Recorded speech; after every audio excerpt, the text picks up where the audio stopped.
apologies. Hopefully you guys can hear me well. Let me get a comment in the chat box if you guys can hear me. Like, share, subscribe, hit the super chat. As a matter of fact, let me do my work by turning off this button so that hopefully you guys can hear me well. All right. So where am I gonna start? Let's start here first. Once again, let's do our intros. Right? Like, share, subscribe, hit the super chat, thank you button for the replay squad. And we're gonna address the video in the description box from a Miss Josie, right? So first let's talk about it like this. Um Josie in this video was addressing, and I should have put the title also of her video. Essentially, Josie is addressing how black women have never really been encouraged to date down, marry down, right? And she goes into detail. She goes from slavery right on up to pretty much modern day. And she actually did a pretty good job, to tell you the truth. I didn't find much I disagreed with her on, although I think she still misses the mark a bit by speaking about the commodification of relationships, but not so much the commodification of the opposite sex, right? Um, and that's important for this conversation because that's one of the main issues, right? That's happening. Shout out to you, Victor Creed. Thank you. Victor Creed says B1. Okay, so that's one of the main issues here is that we have not really investigated, and I'm addressing this to Josie, right? Josie, one of the main things I think that is going to be an issue, and we're speaking about, and I want to be very clear to paint the picture I'm painting. We're particularly speaking about heterosexual, cisgender women, black women specifically, who want to date and marry heterosexual, cisgender men, right? Now, notice I didn't say black men, I said men, because I'm going to address also in this how black women are really not, they really don't know what's going on in other communities, as you can see by the comments that you apparently received, Josie, right? A very myopic view, like seeing black men as like horrible, not trying hard enough, losers, dusties, secretly DL and all this other stuff, and then kind of like longingly looking at these non-black communities and looking at the men in those non-black communities and then saying anything but where I am now, anything but here, right? And you know, I'm going to address that in a little bit. But so I just wanted to paint the picture. Once again, we are speaking about heterosexual, cisgender women, black women that want to eventually marry and possibly have children with heterosexual, cisgender men, right? Okay, so I want to make sure that we clear that up. And I think, like I was saying earlier, I think what Josie misses, and I think this is a major issue that has been allowed to fester and actually low-key been encouraged in this society for decades, actually centuries, but for, mainly for decades. And then what has happened is now that we're seeing the blowback, we don't really know what to do with it. And when I say we, I mean everybody else, not really black men in the black manosphere. So it's the commodification of men, and then what happens when women's imagination outpaces where the vast majority of men are. And then you're also dealing with women that say, you know what, I'm not settling. And settling is not dating beneath them necessarily. Settling is not getting everything on my imagination list, right? I want to be very clear what settling means in this context. Settling is if my list looks like a scroll, if my list has 1 million things on it, anything that is short of this list is settling, right? So I think that's where Josie and a lot of other women either miss the mark, or maybe y'all are, like I said, slow walking and trying to speak to the women a particular way, because this is not going to look good in the long run. I want to be very clear. In the long run, like I said, this is not looking good. Forget the men for a second. Clearly, the black community really likes doing that. But think, even for these same women even for the supposed swirler divestors, black women in luxury, black women level up type women, it ain't looking good in the long run because your imagination is everything in the top 20%. Really the top 1%, but you know, I'm trying to be a little nice here. And what ends up happening is that any man you speak to or you date or any type of marriage prospects, anything that's not in that top 20% for women is for modern women more and more is settling. And I think also where Josie misses when she was speaking about stability, I'm like, but the women that we're speaking about aren't looking for stability. They're looking for opulence. They're looking for extravagant. They're looking to live the life of name the social media content creator or live the life of name the supposed influencer or, you know, cultural critic or whoever, right? They want to be Sweetie when Sweetie was with Quavo, essentially is what I'm saying, right? That's like the dream, right? And for and for some of those women, they want to be like Tika Sumpter, right? Because notice what I did there. They don't want the hip hop aesthetic. They want to be a black woman who has her femininity validated by specifically a white man, by any non-black man, but mainly specifically a white man, right? And I think that's something that, you know, FD touched on a little bit. I think you realized that and you touched on it a little bit, just a teeny bit, Josie, in your video speaking about these black women and kind of sugar babying and you know, what does black women in luxury actually look like? Who are these women dating and whatnot? So yes, and I think Nappy Headed Hobo also realizes this also, right? And like I always, you know, get on Fab Socialism about when she said, you know, look at all these, why are all these radical black women with white men? We have not done, because we spent so much time focusing on our men, especially specifically in the black community, and trying for them not to be materialistic, consumerist a-holes, that we, to be honest, I think we neglected looking at the women and critiquing how this neoliberal project was working on women, right? And what you're seeing is the fallout of that. And so let me give the definition of commodification, and I'm also going to give the definition of neoliberal so that we can, you know, make sure that we're speaking about the right things here. Commodification. Within a capitalist economic system, commodification is the transformation of things such as goods, services, ideas, nature, personal information, people, or animals into objects of trade or commodities, right?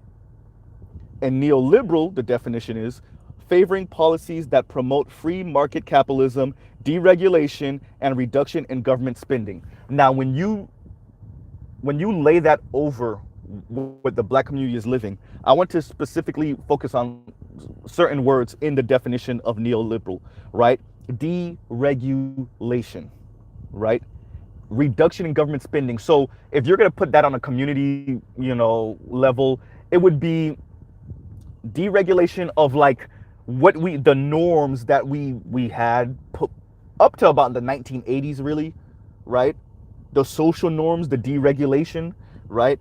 And also reduction in government spending. Think about that as like a reduction in, once again, in some of these norms and some of these, the social barriers and boundaries.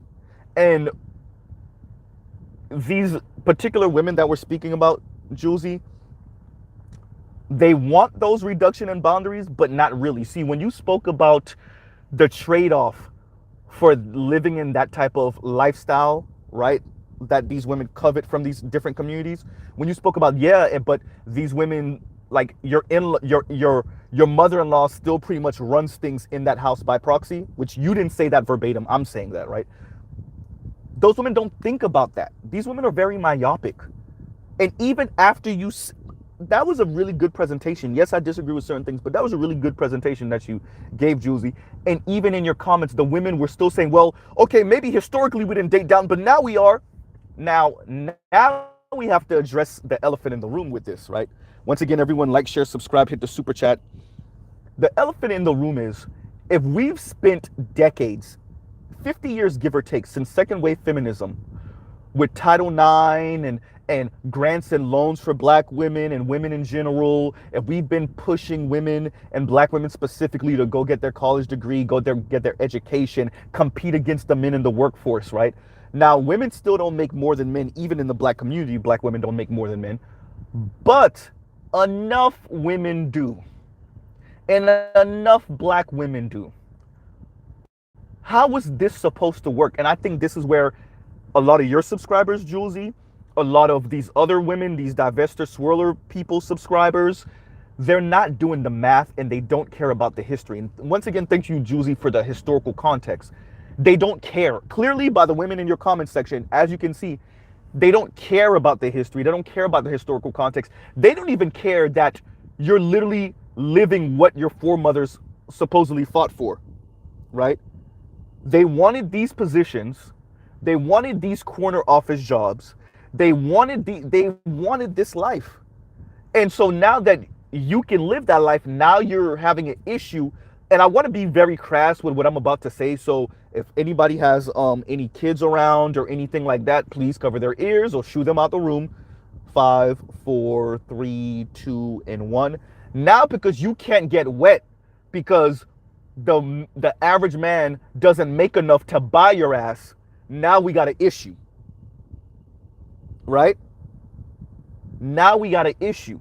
And Josie and FD and Nappy Headed Hoba and Khadijah and you name them, right? Fab Socialism, name them, right? We're having a bigger and bigger issue with this. I mean, like Chris Rock addressed this on a stand-up, like what, damn near 20 years ago? Ain't nothing dry up the pussy like having to spend money or her opening her wallet, right?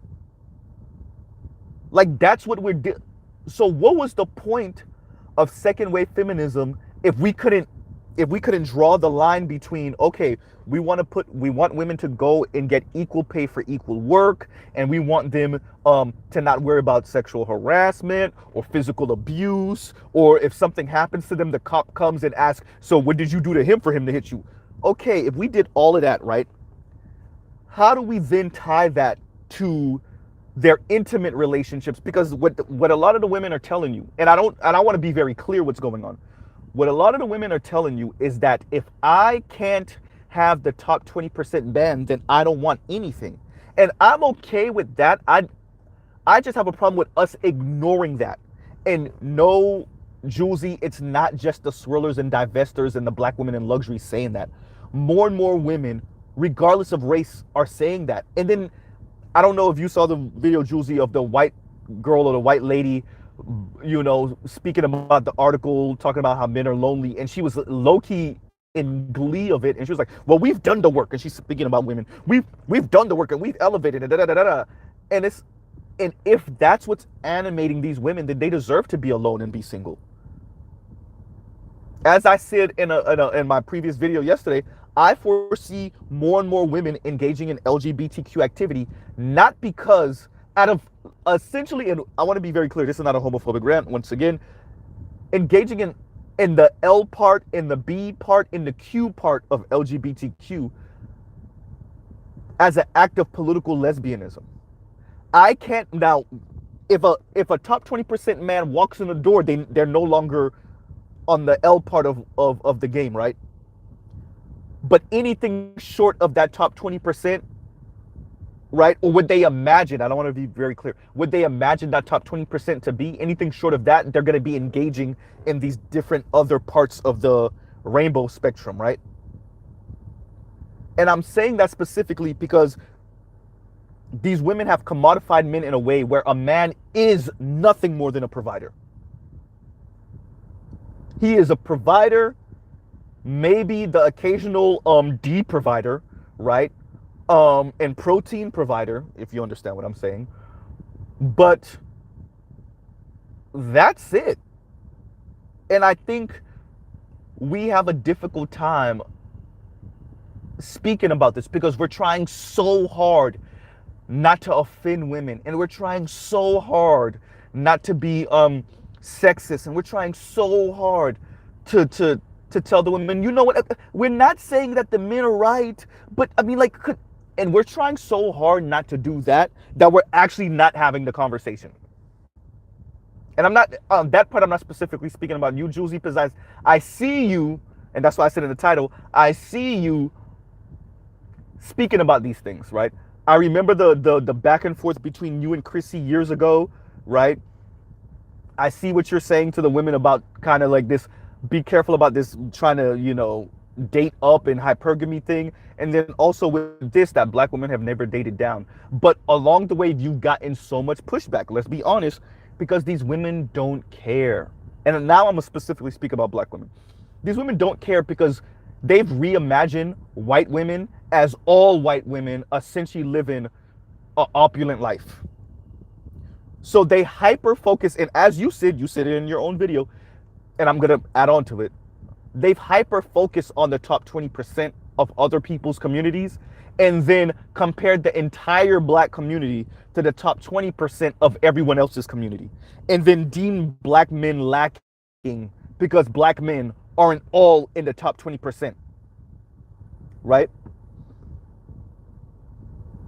We're gonna see a decrease in the birth rate and the marriage rate specifically because women, including black women, are saying, I do not want to get married and I do not want to have children with any dusty. And for them, a dusty is anyone that's not part of the top 20%.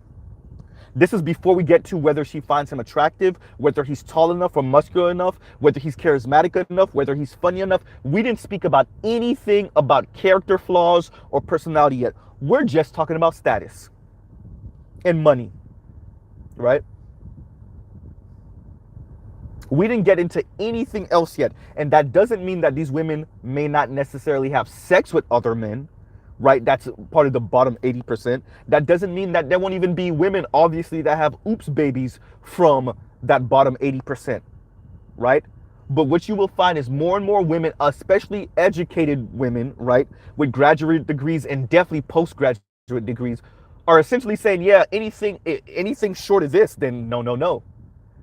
And so when they say settling, let's be very clear, because Josie, you spoke about blue collar men and factory workers. Those women aren't looking for those guys if those guys aren't making it like 70, 75, 80 grand. Then you can buy your way in. Maybe you don't have the status because you're a factory worker and not a white collar worker and you don't drive some type of E-class Benz, right? But you do make enough to buy your way around not having the status, right?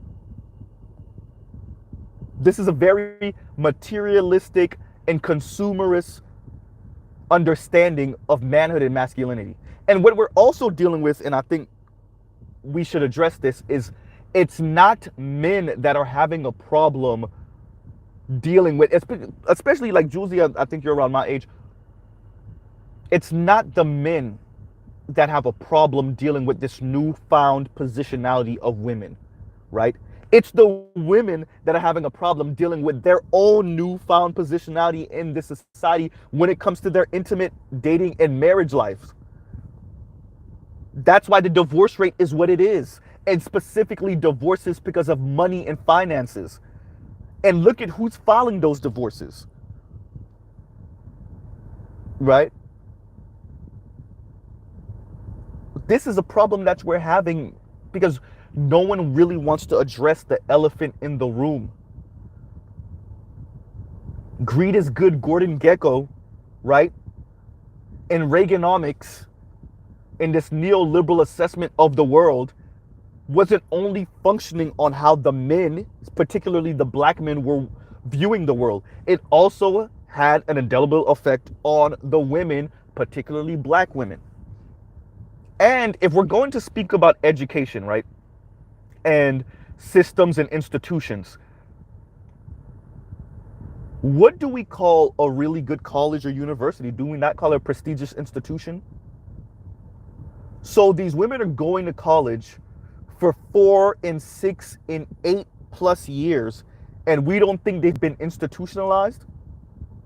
We think institutionalized is only for the brothers and the sisters that went to prison, especially for an elongated period of time, right?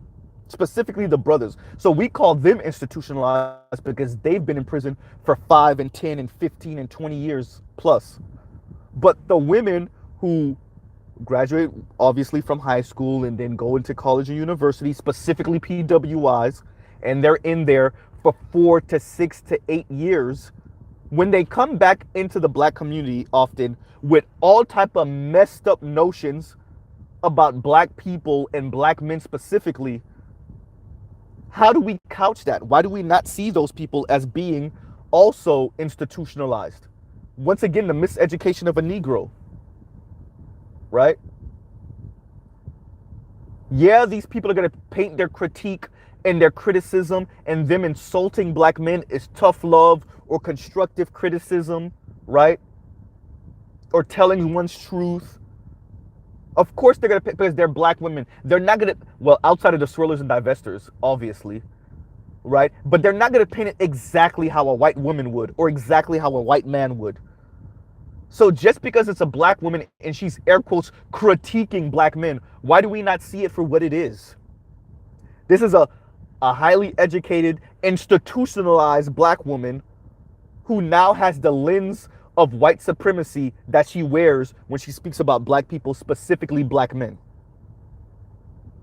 And she has a problem because of her class position, and she's still a black woman in this country. In other words, what am I saying? Black women who want to be part of the upper class being mad at black people, namely black men, because black men haven't, excuse my language, raped, pillaged, colonized, destroyed the planet to put these women in that top 20%.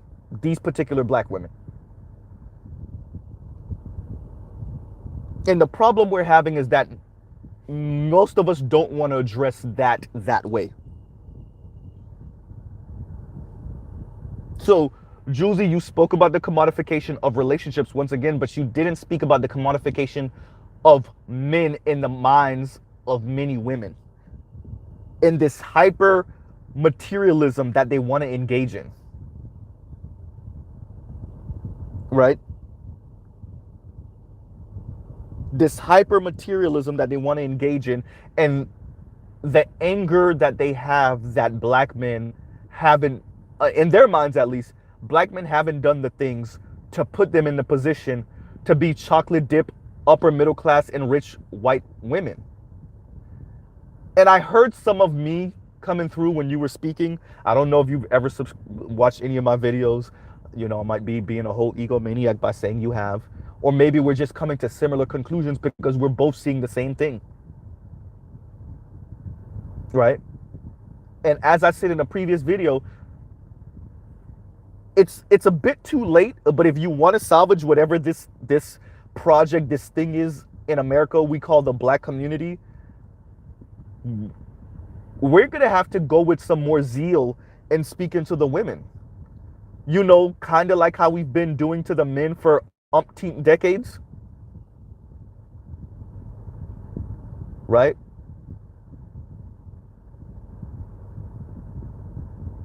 It's interesting how we're speaking about this thing, right? Like, and I respect the fact that Josie even addressed this because she didn't have to, right? She didn't have to. But thank you for addressing, like, black women have never really been encouraged to date down. But, and then what does dating down even mean as a black person born and raised in America? What does that even mean? To date down, to marry down, excuse me, especially. So black women getting these college degrees now, and now they think they're marrying down because their male counterparts don't have degrees.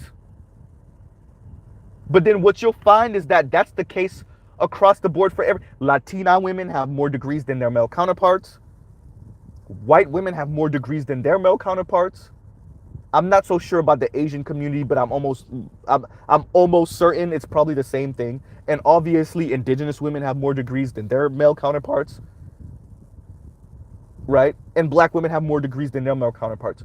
But as you said too in your video, right, essay, this hyper focus on what's wrong with black men puts black women in this position to overly romanticize other communities without knowing anything. They just like, You see a couple of TikTok videos or videos on YouTube or any type of social media site, and like you might have one or two of these people you work with, and then you base your entire understanding of these people off of media and social media portrayals of their life. White men build, and Asian men build, and Latino men build, and what have black men built? That's like a real critique of black men. What have black men built? I don't know, the US, but okay. What have black men built? To compare black men as a group, as a collective, 6% of the US population, to the top, give or take 5 or so percent of pretty much white American men, and ignore all the rape and pillage that allowed them to have the resources to, air quotes, build in the first place, right? And who did they use as the labor force? And this is what you were speaking to, Josie. Who did they use as the labor? Who did they exploit, right? I asked this question, was it even a year ago? It might have been a year ago on the Radical Latinos channel. I asked that question to what's the British brother's name? I forgot his name, right? But I've asked this question, and when you ask this question to black women, they're stunned because they don't ever think about it. I've asked this, here's the question. Who do you want black men to rape, pillage, exploit, destroy, to put 20% of black women in the same position that 20% of white women are? And like it's like their eyes glaze over when you ask that question because they never thought of it. They never thought of it. They just, white men's built off of the backs of who? First of all, built what? With what labor? You spoke to this, Josie, and then built on the backs of who? But these particular black women we're speaking about, Josie, don't care about that. They don't know, they don't care, and they don't care to know. Because as evidenced by your comment section, all they're focused on is the past 40 to 50 years. If even that long. And then they assess that with their neoliberal lens, right? And then deem black men lacking. And it's one thing to just say, you know what? I don't like it here. I'm just going to go date out and hopefully I'll marry outside the race. No. They try to scorch earth the black community on the way out. This is where you get all that dusty language. This is where you get some of that neo-Nazi level of abort black sons language and speaking about and advocating violence towards black men and actually speaking to police, racist ass white police. There's a video on this. Black women speaking to a racist ass white police about how they wish that police would physically harm black men even more. And in the other video, which PK played, where the black women were speaking about how they're sexually aroused by watching white police officers manhandle black men. That's when you get into that language. So these women aren't just saying, you know what, clearly this black love thing ain't working for me, so let me just go date out and maybe marry out. No, they're not leaving it there. That would be a whole different conversation if that's where these particular women were leaving it. They're not leaving it there. As a matter of fact, they're not even leaving it on social media. They're taking this language out into academia. They're taking this language out into their workspaces. We're not even going to talk about their times of leisure when they're with their friends and associates. The therapist showed us that these women are taking this language out into their workspaces. Yes, even amongst white people and non-black people. Right? Once again, like, share, subscribe, hit the super chat. Right? That's the issue that we're having. It's a commodification of masculinity that like no one wants to address. And you're going to see your population crater because of it. You're going to see less marriage. As a matter of fact, the marriage rates and the divorce rates already track with this money thing anyway. I know I'm not telling you anything you don't already know, Josie. I just want the women that say this and that feel this to own it. You're not going to get married because you said, whether you said it overtly, whether you feel it, or whether it's something that you're keeping close to chest, you said to yourself, if I can't get a guy up here, then I don't want anything. And that's okay, but then own what that might look like if the universe gives you the not anything part, right? You're calling whatever you believe in, some African god, the universe, you're calling whatever it is, you're calling its bluff.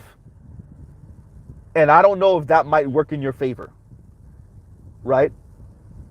And so that's why I'm speaking very like overtly. I'm being very on the nose with this, because I want us to know what this will look like for not just men, because as y'all can see how many women were celebrating that article that came out and spoke about men's loneliness without ever considering what it means for them.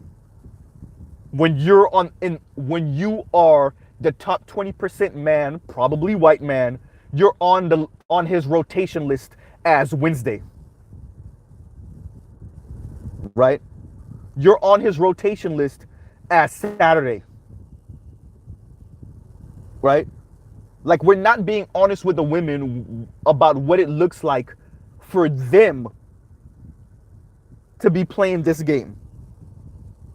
Because everybody has main character syndrome, and really not everyone, but a lot of these women have main character syndrome, and they think they can speak this way and advocate this way because they think they're going to be the one that doesn't have to live the consequences of speaking like this.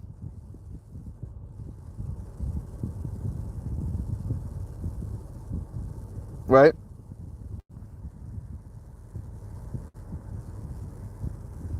So I'm saying this clearly because it's not, once again, it's not just the commodification of these marriages and these relationships. It's also it's definitely the commodification of men and masculinity, which automatically puts white men at the top, right?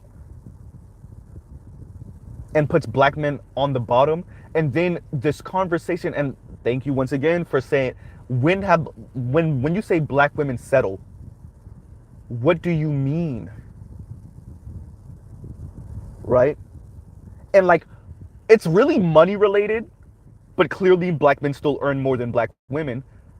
It's still money related, but what ends up happening is that when you ask that question and then a black woman, like random black woman that doesn't know, but she says that, you'll be like, well, black men still earn more than black women. Then she'll start talking about all the other things. Well, you know, working around the house and you know, helping to raise the children and washing the dishes. Yeah, all of that stuff is BS excuses after the money.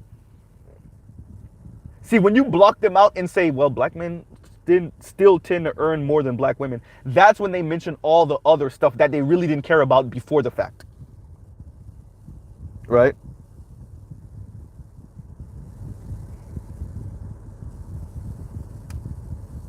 This is a neoliberal assessment of man, once again, commodification, but also neoliberal assessment of men and masculinity. Demetrius says, nah, Mr. Z, Cynthia G took it a step further, calling for the overall reduction of black male population.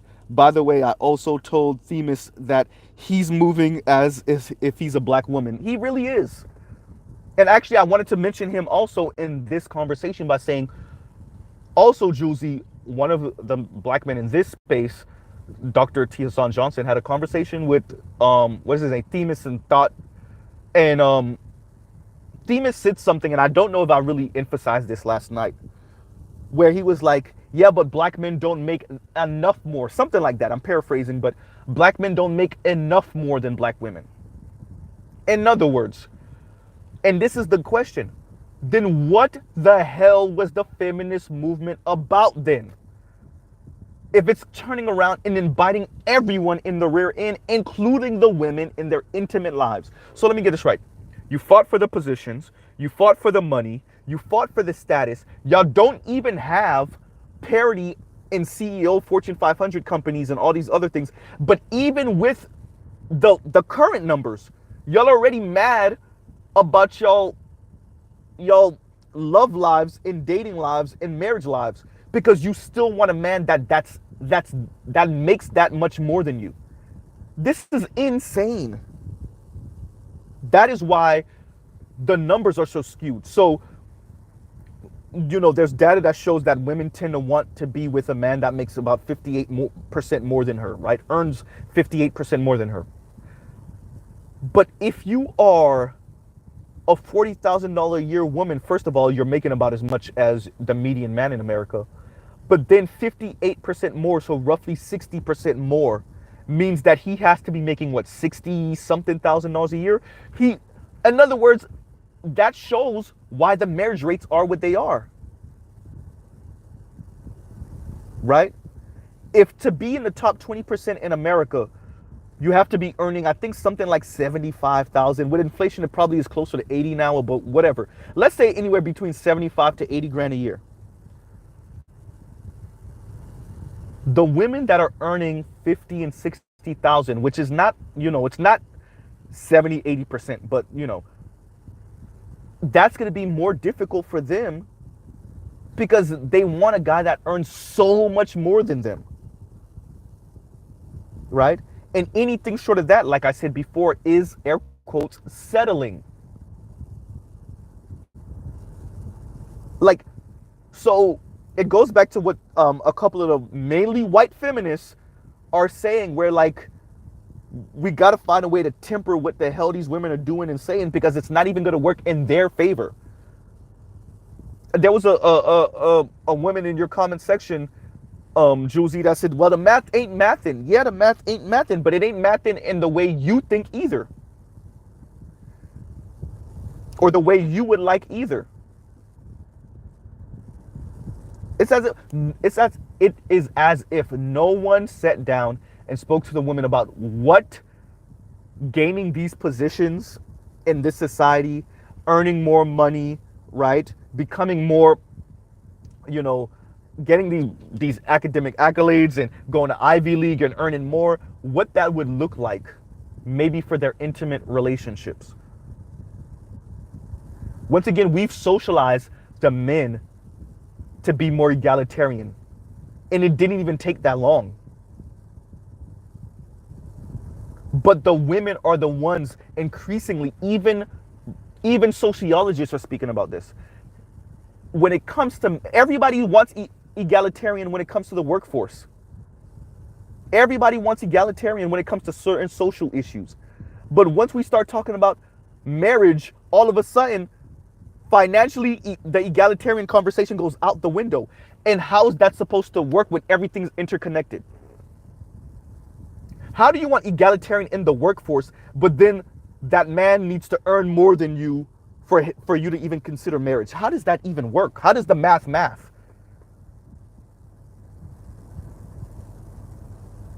They want egalitarian in household chores, but they don't want egalitarian in the money. But they want egalitarian distribution of wealth and status and positions at these firms and in specific careers. And really, they really want women to have more of these positions. I'm trying to be nice when I say egalitarian, but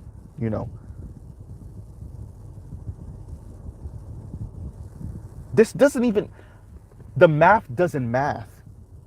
And once again, Josie, I think the issue is we spend decades hyper-focused on critiquing the men, really criticizing the men, let's be honest.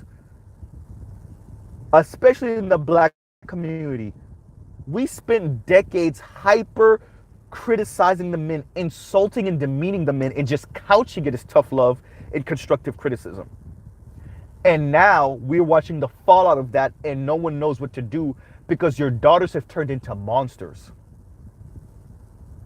I know the word I just used. Your daughters are literally speaking about aborting black male babies because black men are going to grow up and not do for black women anyway. So when I say monster, I know what I'm saying. I'm speaking about those specific women that either say that or tacitly agree with that. Think about that. Why birth black males? Because they're going to grow up not to build and not to put black women in the position that the upper middle class of white women are in. I've said this multiple times. I want to say it here again. When we show a video of a Karening, right, calling the cops on a family for barbecuing at a public park, feigning fear of a black man because a black man tells her to put her dog on a leash, and she fakes like she's afraid of him, right? Calling the cops on a little black girl for selling water on a public street, right? When a Karen accuses a black boy of trying to touch her rear end in a store that the space was tight, when the cameras rolled back and it shows clearly that the boy's book bag is what rubbed up against her non-rear end, her non-rear end having rear end, right? When videos like that come out, there are a portion of black women that see that and they covet that position. They covet Karen's position. They don't see that and say, look at what she's doing. That's horrible. She could have got that black boy hurt. She could have got that black man killed. That's not what they think. They look at that and say, I wish I had that social power to get somebody potentially murdered because I fake cried out of fake tears. I wish I had white girl tears.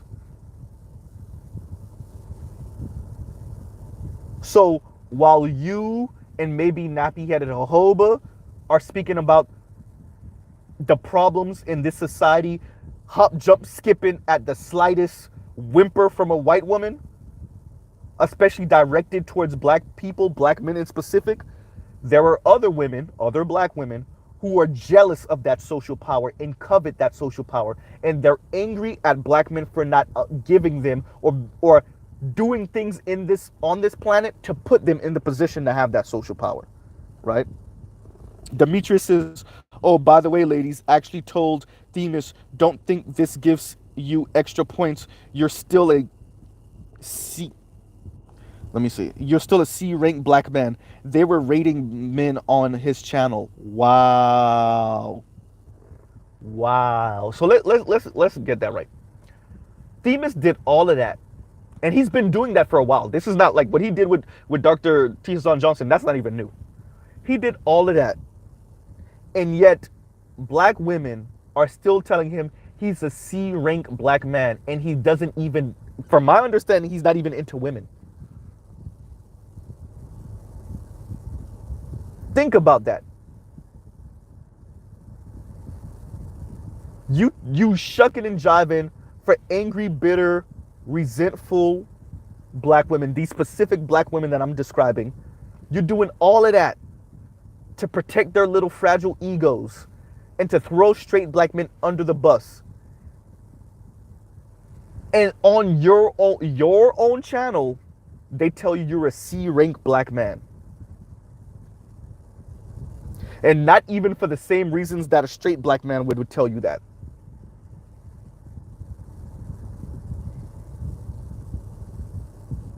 You see, like, we really have to have an honest conversation about this. And I'm about to start trying to wrap things up. Once again, thank you for everybody for coming in. Like, share, subscribe, hit the super chat. Like I said, I'm going to read the definitions for commodification and for neoliberal again. For those of you that don't know, I'm responding to Josie, a video she made, about how black women have never actually married down. Excuse me, I said that wrong. Black women have never been told to marry down as a group, right? Which is true. Black women have never been told to marry down as a group. And I think black women being told to ride out with your man, to be a ride or die, to, or like pop culture kind of pushing this a little bit, give a black man a chance, find a black man that's building and be with him. Black women have taken that and say, y'all telling us to date down. Not only that, I think we really have to also address the contempt for working class and blue collar men that are not making crazy money. So it's not the blue collar dudes that's making 75, 80 plus. We're talking about your average blue collar guy that's closer to $40,000 a year, $45,000 a year, maybe even $35,000 a year. And the contempt that black women have, not just educated black women or top 20% or aspiring black women, but black women in general have for those guys. Not all black women, but a significant amount that they have for that. That's another thing we have a problem addressing, right? How women also are like the ones that are saying, yeah, baller or nothing, opulence, extravagance or nothing, nice stuff or nothing, right? And then how that ripples out into society and how that ripples out in the black community. When you have materialistic and consumer mindset black women who said F stability, I want nice, right? And let me read the definition of commodification again. Commodification. Within a capitalist economic system, commodification is the transformation of things such as goods, services, ideas, nature, personal information, people, or animals into objects of trade or commodities. Things. Black men have been reduced, and men in general, but black men especially in the West, in America, have been reduced to things. These women don't see black men as human beings. That's why it's so easy for them to advocate for aborting black male sons. Why have this thing? Why create this thing if it's going to be deficient and defective and is not going to work for me? Right? Also, neoliberal, favoring policies that promote free market capitalism, deregulation, and a reduction in government spending. Right? All it is, right? You advocate, and that's the thing. I want to stress this. I've stressed this, 2-3 times already? Let me do it again. Supposedly women fought for equality, right? They wanted positions in the workforce. They wanted to be treated equally under the law, right? I'm saying what they said. I'm saying what the paper said. Once again, black men, especially in the black manosphere, we have a different critique, right? It's not lost on me what we say this was really about. But I'm going to say it like how they say it. They wanted these positions. They wanted to be treated fairly. They didn't want to be overlooked because they were women. They didn't want sexist treatment in the workforce, right? Right? Equal pay for equal work and all of that. And then when they get those positions, or when they're getting those positions more and more, they're then turning around and saying, oh, and by the way, I can't be with a man that earns more than me because that's settling. And I can't be with a man that earns less than me because that's settling. And if I am, air quotes, forced to, then I am dating down. I am marrying down. As a matter of fact, marrying a man that earns just a little bit more than me is still settling and marrying down. As evidenced by at least one of the comments I read in your comment section, Josie, that it didn't even matter. And this is what the young lady in your comment section was speaking to. It didn't even matter that men earned more. Black men earn more than black women. Black men don't earn enough. They don't earn significantly enough more than black women. That's where we are now. And I am so glad that we have put enough black women's back to the walls where they're overtly saying it now. Detroit 313, shout out to Detroit. He says, black men sees them, okay, wait, I'm gonna click something. Black women see them as invisible to black women. Let me read that again. Black men see them as invisible to black women. Yeah. Right?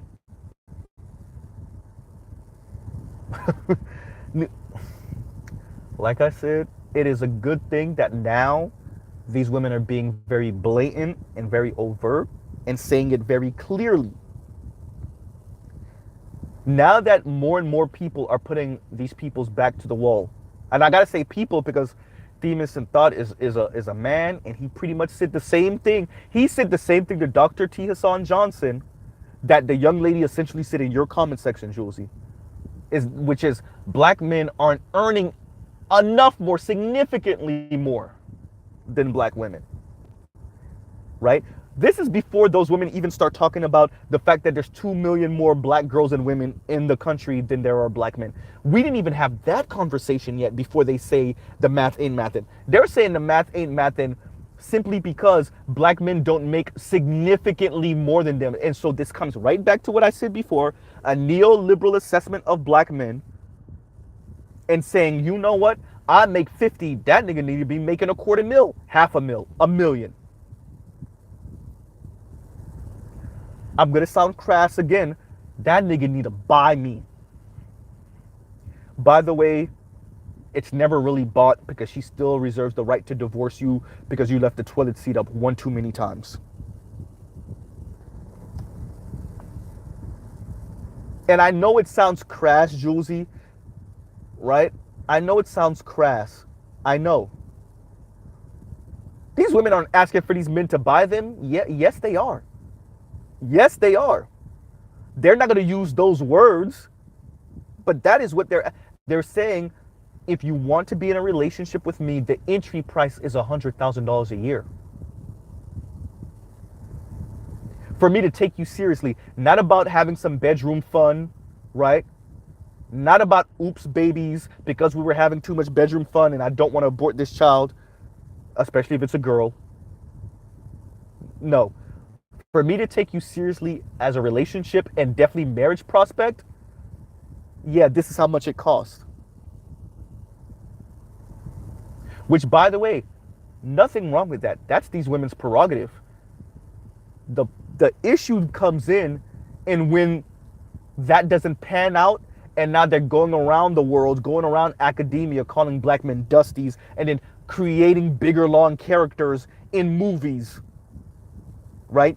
Creating Waiting to Excel as a movie that a lot of women see more as a documentary than a movie because they weren't put in these positions by black men, because there weren't enough black men to buy them.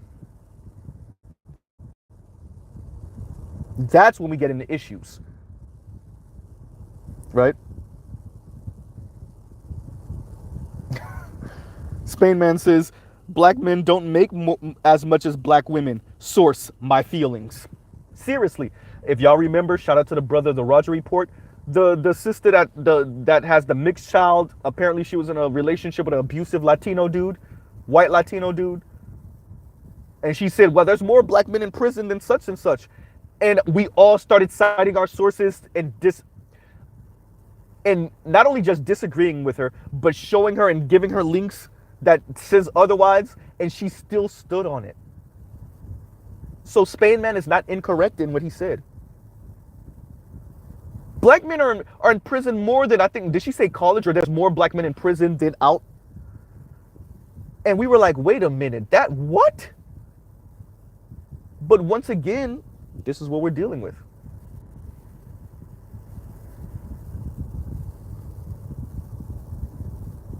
They will be factually inaccurate and then stand on it. Like I said, if these women, and we're not even, because it's not only, better yet, the women that are in colleges and universities for an extended period of time. That language has seeped down to your everyday black woman. Or if you want to say it, a little bit more accurately, these women were speaking like this before, or their parents, their female relatives, right? Their mothers, their sisters, their girl cousins were speaking like this before these women ever went to college and university. And then they used the college and university system to solidify that point to them, that black men ain't ish. They used that to credentialize themselves so that When they say black men ain't ish, they can say it in a very polysyllabic and verbose way, and then people will take them seriously. Once again, though, sources, my feelings. And I'm going to nitpick and, certain studies that will allow me to say black men ain't ish out in the media and in the overall society.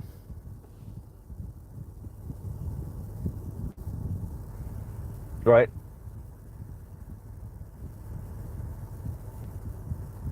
So, yes, Josie, black women traditionally haven't married down, right?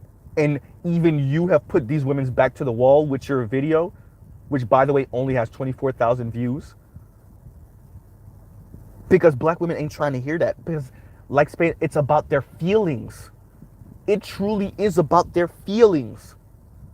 The anger they feel when they're working next to Karen, which is funny because Karen supposedly doesn't have to work, but okay. Karen doesn't work, but all right. When they're working next to Karen, the anger they feel that Karen is getting married at 28 years old and she's not. The anger that they feel that Karen and Brad are going to buy a new house right after their wedding and she doesn't know if she's ever going to own a home. They don't investigate why that is. They just look at black men and say black men ain't ish. Black men are not trying hard enough. We love our sons and we raise our daughters. Translation: we baby our sons and we treat our daughters like crap. We treat our daughters like they're adults when they're 7 years old, and then we baby our sons. And that's why these men don't know better than to build Wakanda for black women, so that I could too look down on Karen. So that when Karen shows me her 3-carat ring, I could show her my 4 and 5-carat ring. Because that's what this is really about at the end of the day. It's straight women feeling that like they have not been validated enough, not just by black men. Their anger and their angst is primarily directed towards black men, but they feel like they haven't been validated enough by any man, including the white man. But they want the white man's validation so much, they're careful on how they critique him. Right? It's this weird, it's going to sound crazy. And actually, Cynthia G spoke to this once. So it's going to sound crazy, be forewarned. It's going to make no sense, be forewarned.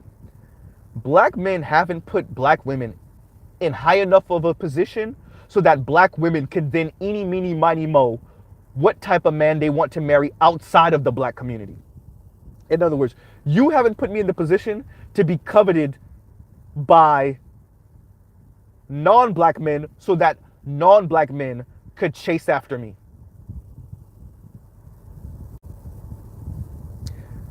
Literally what they think white women are living. Even though the data, the online data statistics show that non-black men do not rate white women as this super highly desirable women. We're not chasing after white women like that. But that's what a lot of black women think and feel. So once again, like Spain Man said, this is about their feelings, right?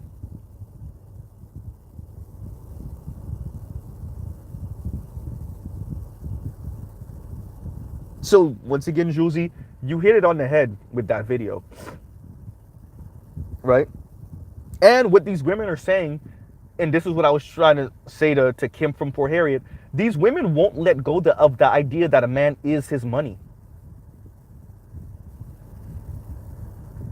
Y'all took too long. If I'm gonna be 100% honest, and I know Kim is what, in her early 30s or something like that. Josie is probably somewhere in the mid 30s, early 30s, something like that too. Maybe Josie's maybe late 30s at most, but I think Josie's probably around my age.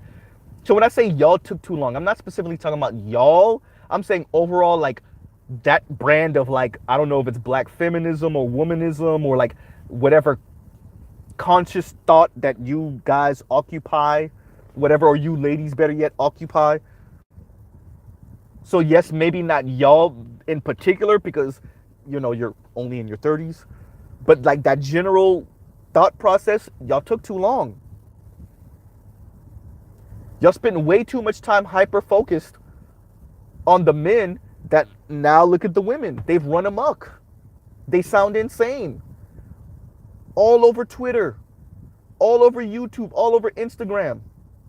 Like I said in the previous video, Paris Malone couldn't wait. She used the Ukrainian crisis to beat up on black men. Look, these Ukrainian men are defending their country and their women and their children. This is what real manhood looks like. Da da da da da da. Right? Meanwhile, white people in her comment section tell her she don't know what she's talking about. And I'm still kicking myself for not screenshotting that. I screenshot some of white people's reply to her, but I didn't screenshot her post. And I did screenshot some of the black women's reply to her too, the black women that were like, clapping it up for her. But I should have screenshotted the post also. And her comments, that's better yet what I should have, but I didn't, and I'm still kicking myself months later for not doing that. Right? Once again, like, share, subscribe, hit the super chat. I know I said I was going to close out like a little while ago, and I clearly haven't. Right? But we have to be honest about our critique of black men and what it's done. Right? Because it's like criticizing your son in front of your daughter. You got to be careful about that, because eventually your daughter might start telling your son some of the same things you said to him, and it's not her place. And maybe even vice versa. But what's happened is that, as you can see, what are the women saying? What are some of the women in your own comment section saying, Josie? Because yes, there's some that's saying, yeah, you know what? Yeah, I've been seeing these comments on social media from black women and they sounding crazy. Yeah, some of them are saying that. But what are the others saying? Well, maybe not in the past, we didn't marry down, but definitely recently. The math ain't mathing, Josie. Josie, even you in your own, you had to address one of them that twisted your words.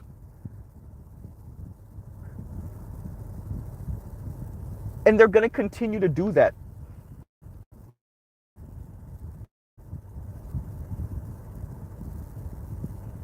They're going to continue to do that. Because y'all took too long.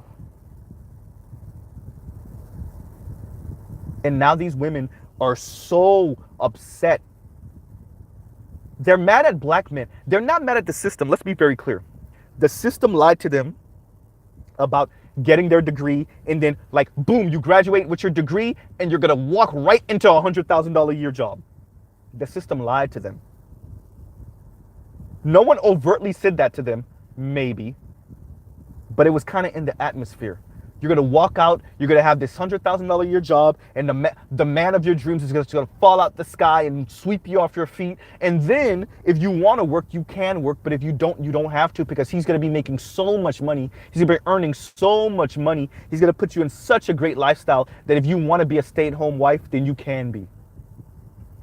And now these women are extra angry at men, specifically black men, because that's not the case. They're not angry at the system. They're not angry at the middle-aged and old rich white men that lied to them. No, they're angry at black men for not living up to the lie. Now let's think about that for a second. Milton Friedman lied to you. Ronald Reagan lied to you. Bill Clinton lied to you. But instead of you being angry at these economists and these world leaders and these senators and presidents and these advertising execs, all these mainly middle-aged and old white guys that lied to you, rich white guys that lied to you, many of them racist as hell and anti-black that lied to you. Instead of you having an issue with those guys, you have an issue with the men, primarily black men, that are not living up to that lie. Let's think about that. To the point where now you're saying black women are marrying down. And then you're, not only are you saying that, you're reimagining the past. Once again, this is where we get the bigger long character, right?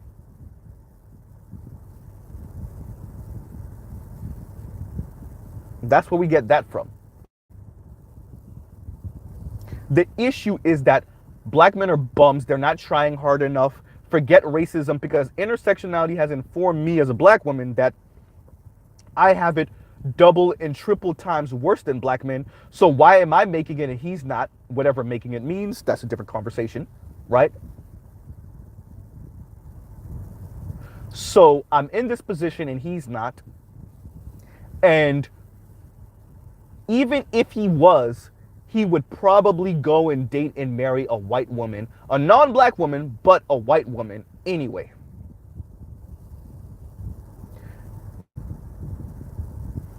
And so that's put me in the position I don't have a choice but to date and potentially try to marry a white dude.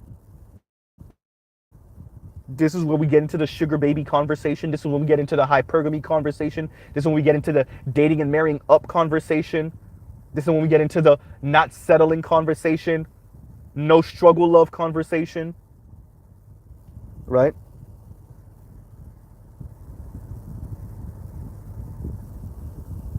And y'all let this fester for too long. That too. Black women, especially online, black women been talking about like this since the beginning online. But y'all waited too long. Y'all let hashtag black women get too big. Y'all let Chrissy get too big. Y'all let Mahogany Pink and Lexus Exodus and Paris Milan and Crystalline Kerosene, y'all let them get too big. Y'all let them go for too long. And now y'all trying to reel back black women because they're sounding crazy. And they're not just sounding crazy in the black community. They're not just sounding crazy on black Twitter or in this gender warring back and forth on black social media. They're taking this off of the internet. And that's why y'all are embarrassed. Y'all are embarrassed that they're taking this off of the internet. Y'all are embarrassed that Stephen A. Smith got to check these women on ESPN.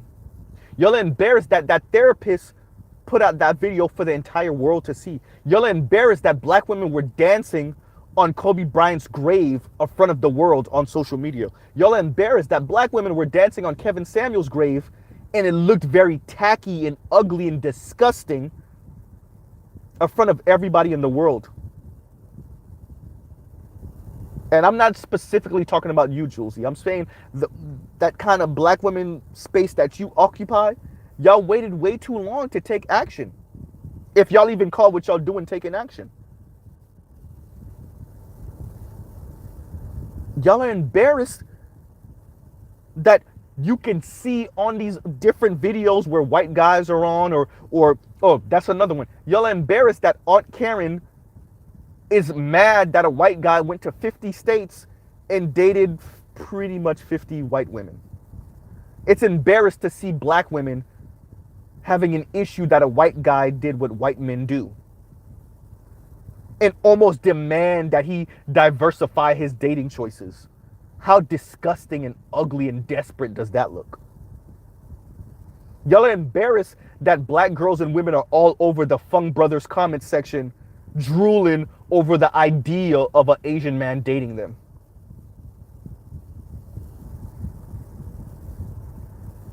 It's embarrassing seeing black girls and women pining for the validation from specifically non-black men. But y'all waited too long to say something. FD signifier is just now talking about divestors from an academic angle. Josie and Nappyhead Hobo are just now like really, and you know, Josie is a little different. I mean, like I said, she did have the back and forth with Chrissy years ago, right?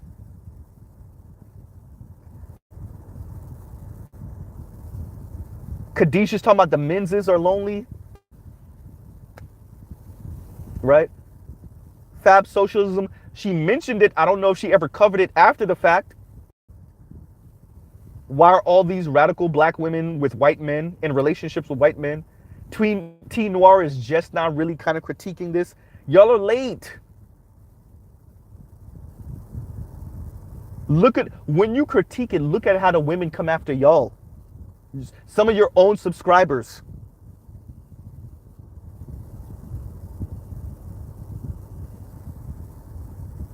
All right? And then look at the language they use. Like Spademan says, conquered. Black men are conquered. Think about that. And this is college educated and non-college educated women using white imperialist language towards black men. So when I say institutionalized, I mean it. These black men are conquered. Let's just stop and think what it means for a black woman to say black men are conquered. And don't mean it in like, oh, well, look at the rape and pillage of white men. No, black men are conquered. In other words, black men are under black white men. In a weird way, and I gotta sound like homoerotic here, but black men are the bottom to white men. I gotta say it like that to paint the picture, to make it real visceral. Black men are white men's bottom.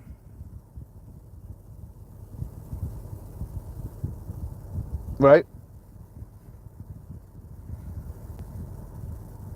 When these particular black women say, what have black men built? And they mean it in a very colonial, imperial, 18th century, 19th century way of viewing the world. When they say, what have these men built? What have you built? That's how they're saying it. We're in 2022, but listen to how they're speaking.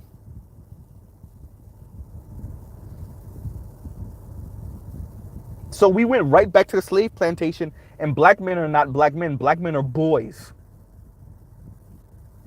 Black men are boys because apparently black men haven't raped, pillaged, conquered, colonized, destroyed the planet so that black women can be, let me say that better.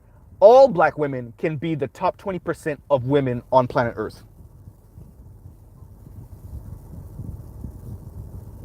Right?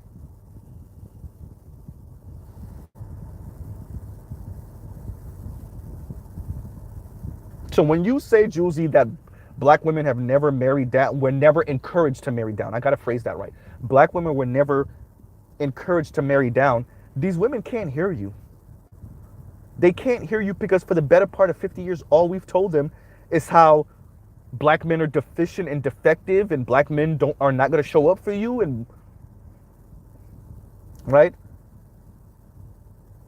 And so now that they've taken that language and amped it up, now all of a sudden the black community doesn't know what to do. Because our daughters didn't get the memo that maybe you can critique black men, but you might want to be a little tactful with it. Don't call them dusty out in the open in front of everyone. Don't advocate for their death in front of everyone. Don't celebrate their death in front of everyone. Don't dance on their graves in front of everyone. That it comes off a little classless and tacky. They didn't get the memo. And quite frankly, even it's so late now in the game that even if though, let me say that better. Even though y'all are trying to send them the memo, they're sending it back. Return to sender. Return to sender.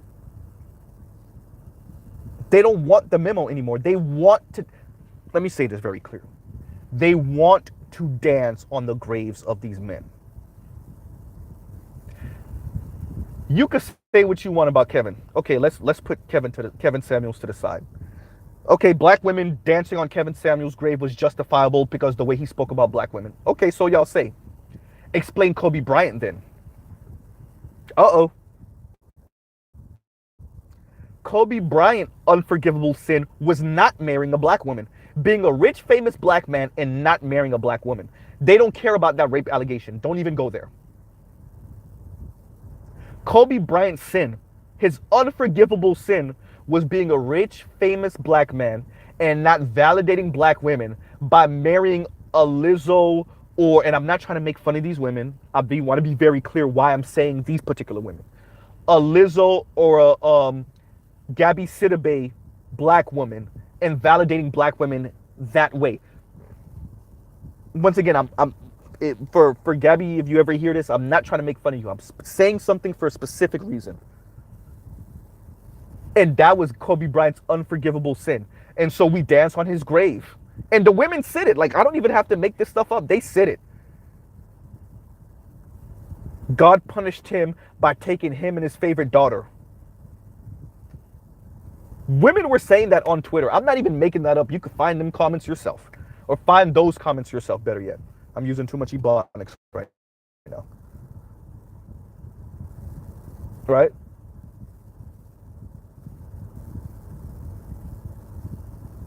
So his money is going to that B Vanessa.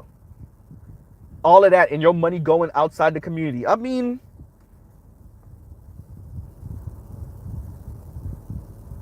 once again, like, share, subscribe, hit the super chat. Thank you button for the replay squad. So, yeah, black women haven't been encouraged to marry down, but there's, once again, like Spain Man said, feelings. They feel like they've been, right? And especially in recent times, over the past 4 decades or so, they feel like they've been encouraged to marry down, and no facts or history that pretty much anyone can present now is going to change their mind. I think I'm kind of saying, let's enjoy the ride. Whee! Enjoy watching black women die alone, single, miserable, unhappy, childless, and still because, all these black women claiming they're going to be the rich auntie because they're going to be the one of their siblings that doesn't have kids. Josie, you know that for the most part, that's a lie. Most of these women are going to die extra regular. 35, 40, 45, 50, $55,000 a year women. They're not going to die the rich auntie. They're going to die the okay auntie. At best, the stable auntie.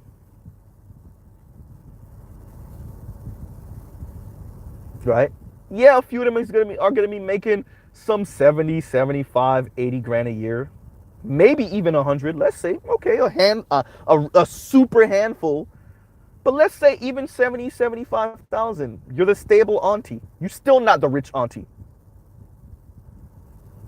And when you look at Chrissy, and when you look at Real Talk with Yanni, and even when you look at Mahogany Pink, they're preparing their subscribers to be perpetually single. Even Kim, to a certain degree. Yeah, Kim from Fort Harriet. And I don't think there's anything wrong with being single if you want to be single. That's your prerogative. But deal with the misery that comes from that. Right? If you want to be single, then that's okay. If you enjoy your peace as a single person, then that's okay, as a single woman. But it's a whole different story when you're practicing like political singledom, I guess we'll call it. I'm trying to come up with a term for this because we have political lesbianism, right? That's a real thing. People didn't think that was a real thing. It's a real thing. We have political lesbianism. And it's not, I'm going to be in a lesbian relationship because men are abusive and men are barbaric, and I'm going to engage in same-sex relationships because women understand women more. No. Y'all wish it was that. No, I am going to engage in lesbian relationships because men just don't provide the way I want. And I would rather be with a woman that makes as much as me or less than be with a man that makes as much as me or less. I'm practicing political lesbianism because these dudes ain't rich enough. So I want to be very clear when I say political lesbianism, what I mean. So I guess political singleness or whatever, right, would be women saying, because men aren't showing up for me in this way, once again, this way means $80,000, $75,000 a year or more, depending on the city that you live in. Essentially, top 20% is what I'm saying. Because they're not showing up for me the way I want them to financially, and then everything trickles down, whether you find him physically attractive, charismatic, blah, blah, blah, yada, yada, yada. Because they're not doing that, I'm going to be single as a political act of protest.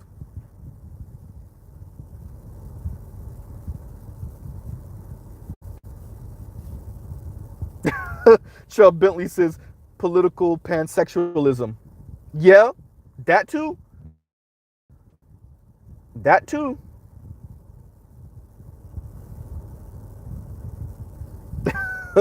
Namer says political spinsterhood. Perhaps. Right? And I'm just saying this because I want this on the record. I'm truly gonna close out in a minute, you guys. But I wanna say this because I want this on the record. I wanted to address Josie because I wanted it on the record.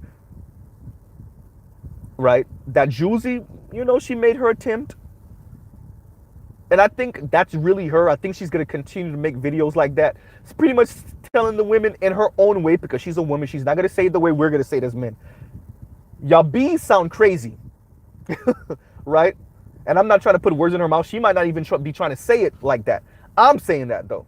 Y'all sound crazy. And are y'all prepared for what you sounding crazy can look like? Because you say you're okay, but then there's other videos of women, namely black women, crying in their cars, complaining in their kitchens, crying in their cars, in their kitchens about being single, about men not approaching. Right?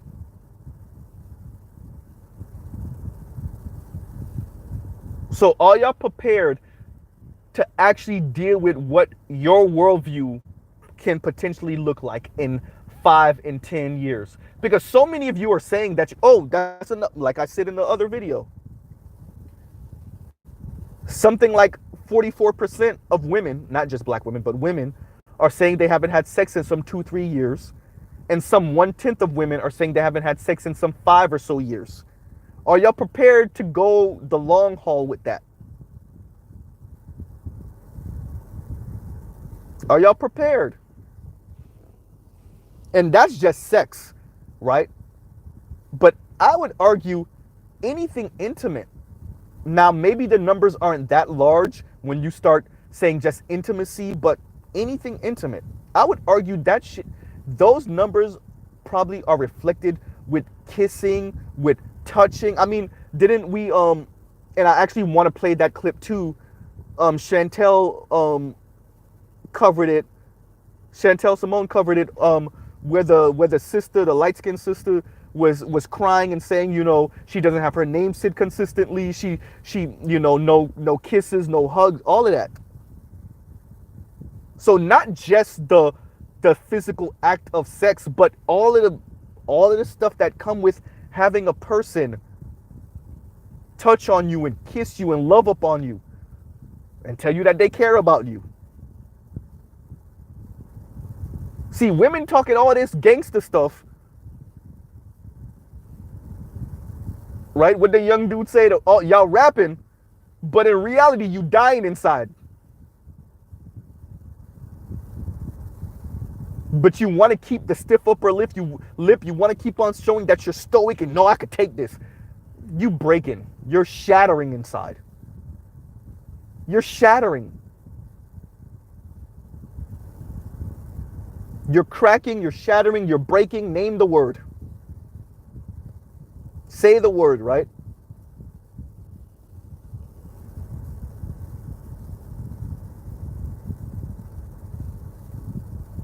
No physical touch. That's the cost of I'm not settling. No struggle love. That's the cost. See, nobody told y'all what the cost was. That's the cost. Black women keep on being told to marry down. All right. What's the cost? What's the cost when men also know that you feel like you're settling for them if they're not in a certain income bracket? Well, more and more men are like, you know what? I'd rather jack off and play video games. But women never thought that calling men's bluff, enough men would say, all right, bet. You thought you were going to call men's bluff, insult men, shame men into being better mules for you financially. And by the way, the system doesn't even allow for it, but we're not even going to address that. And you never actually factored in when a growing amount of men say, all right, bet what that looks like. And what it looks like is you saying what you're saying, and then on the other side is your sisters having to deal with the consequence of your mouth. And now your sisters are all over social media talking about how lonely they feel. The video I covered, that was a super attractive black woman, dark-skinned black woman, crying because her one of her friends recently got married and now she feels lonely. But then she's also saying she ain't settling. All right then. Speak from both sides of your mouth and then deal with the consequences of speaking from both sides of your mouth. I don't want a nigga, I want that nigga. All right.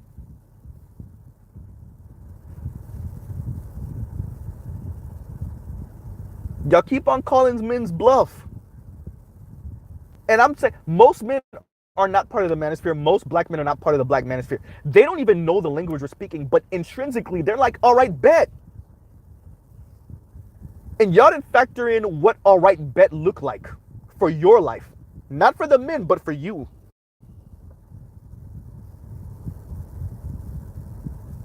You didn't factor in what all right, bet mean. All right, bet mean passport bros. All right, bet means dating or marrying outside of the race in America. All right, bet means, you know what? I'm just gonna work a job where I could get my needs met and I can do some of the things I want. I'm just like pretty much I'm not gonna live above my means and I'm not gonna really care about dating. And I might find some little jump off around the way and pay her a little something, but I'm not looking for no relationships. All right, I guess my lineage ends here. I don't need children, right? All right, bet means, you know what? I'm just gonna spend years off the dating market and I'm just gonna, like I said, masturbate and play video games and go do my little job and, you know, occasionally go out with my friends and drink. Y'all didn't really factor in what all right bet means.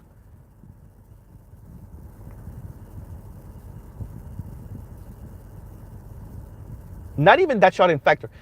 You didn't even consider that there would be a pushback to calling men dusties, to calling men bullet bags, to telling black men for decades that they're not showing up enough, that they're not doing enough, that everything about them is defective and deficient.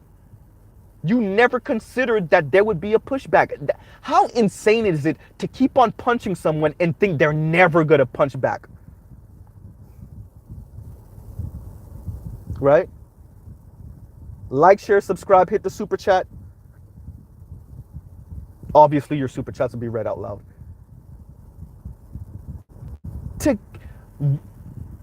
Josie, let's speak about it.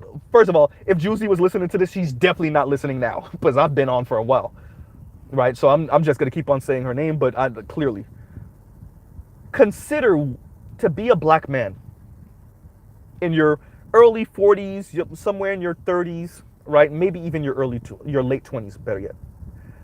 And for your entire life, it's just been black women, whether they're educated or not, just telling you, because they're telling black men, that just about everything about you is wrong. The way you speak is wrong, the way you emote is wrong, the way you walk is wrong, the way you dress is wrong, right? Everything about you is wrong. You are a defective white man and a defective black woman simultaneously, right? You're a sexist, misogynist, homophobic, transphobic, colorist, physically abusive, emotionally abusive, financially irresponsible, if you even have the money. You're just a monster. You are just a monster. And to be told that for decades, and to think that black men would never respond, or to be so delusional to think that doing that would get black men to respond in the way you want, which is essentially to kill themselves to make you a upper middle class or rich white woman painted black. Let's just think of the level of delusion to think that you could speak about black men in this very insulting way for decades publicly, not even just in the black community, publicly. Make movies insulting and degrading black men publicly. Books, be invited to give lectures publicly defecating on black men, and that there would be no response ever. And then to the point now these black women they're going at you, Josie, saying you're gaslighting them and you're encouraging them to marry down.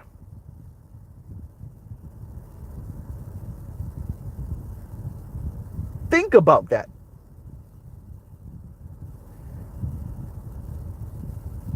Right? Black men don't protect black women. Black men don't provide for black women. Black men, right? They don't care about the prison system. They're already saying that black men they're sounding like the white racists. Black men do things to get thrown into jail and prison. So there you go. They don't care about how the system has made sure to promote and push women forward. They don't care that meant that in many ways at the expense of men. Yeah, you heard right. Or let me say that better. White elite racist men found a way to screw their competition by propping up the women because they don't see the women as a threat. And so they cut working class men, including black men, off at the knees. And now those women who are acting as a buffer class are mad that the elite women still get to keep their position, and yet they're in the middle, and the men, the working class and regular men, are beneath them, so they say. And so it's like, well, where's my men? Oops, you're bad. You signed the Faustian bargain, deal with it. You have the positions of the men that you want to marry. God damn, no, actually, let me take that back. You don't have the positions of the men you want to marry because you want to marry the top 20%. You have the positions of the men that you would, air quotes, settle for when you didn't get the top 20% man. After the top 20% man was done with you and he kicked you off of Mount Olympus and he married the women of his same class that he grew up with, that he was always going to marry anyway, outside of some like rare and notable exceptions, the men that you would then turn around and settle for reluctantly, yeah, you got their positions. Oops.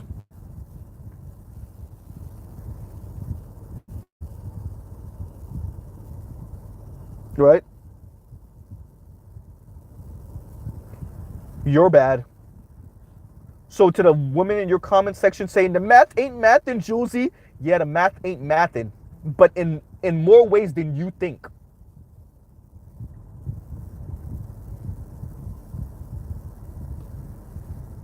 To be so how delusional do you have to be to look out in the world, to look out in America and say black women have been encouraged to marry down? The ahistoricism of it all. I don't even know if that's a word, but I made it up. The ahistoricism of it all. To look out in the world and say black women have been encouraged to marry down.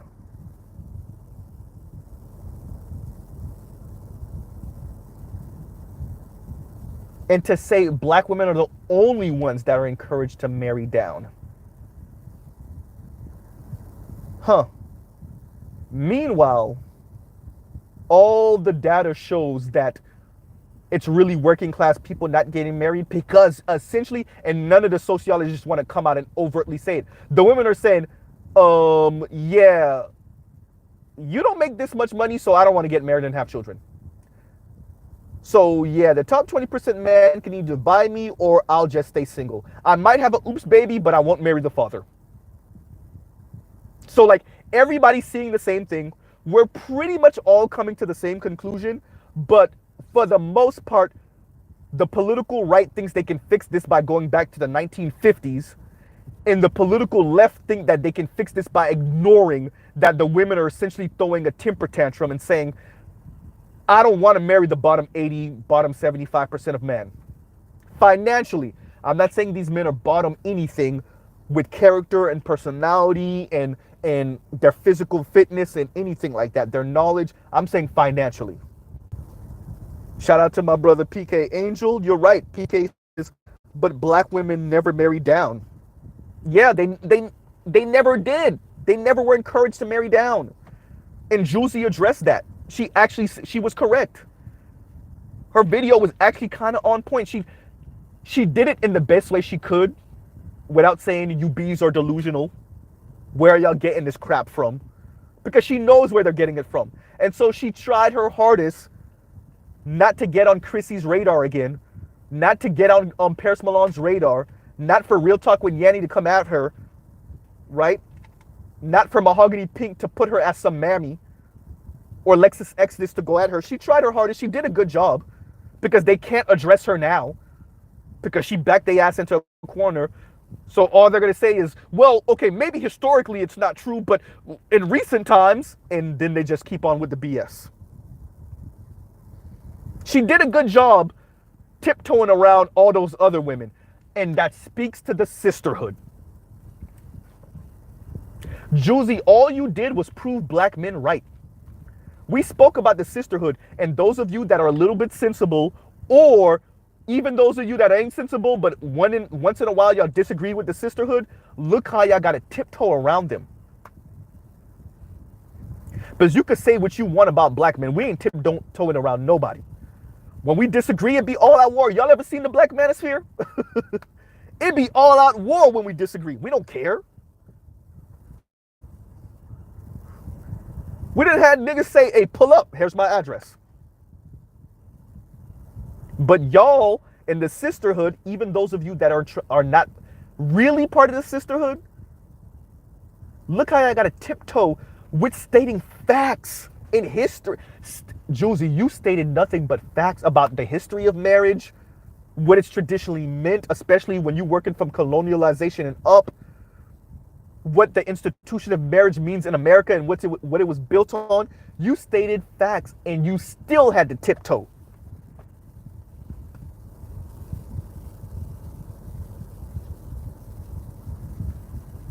You still had to tiptoe.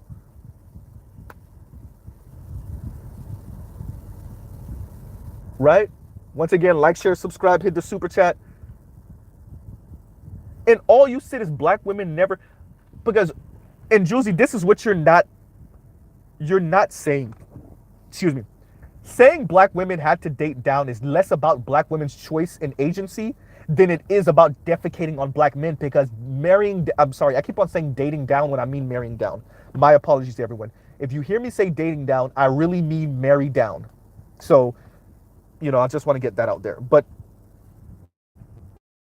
it's really about defecating on black men, because black men are the down. They are the lower position.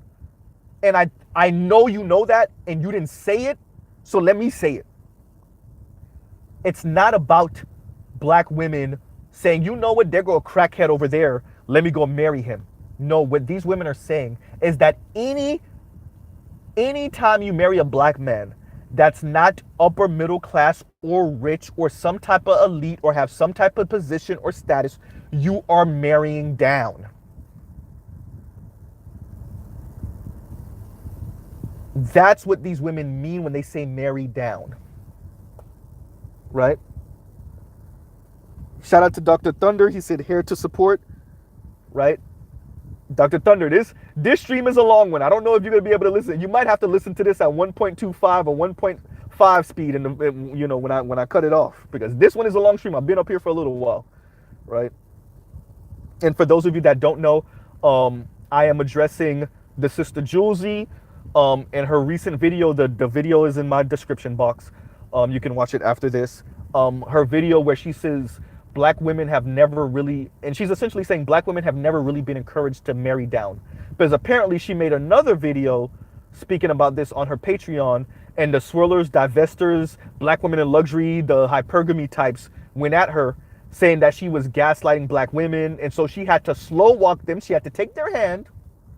Right? Because we're dealing with a bunch of black women that are grown-ass toddlers, and she had to slow walk them through the history of marriage and historically what it's meant, especially, historically going from the past 400 years up, right, to modern times, and slow walk them into what it's meant, and also pretty much tell them you've never really married down. And she had to do it in a way where she put the onus on black women not choosing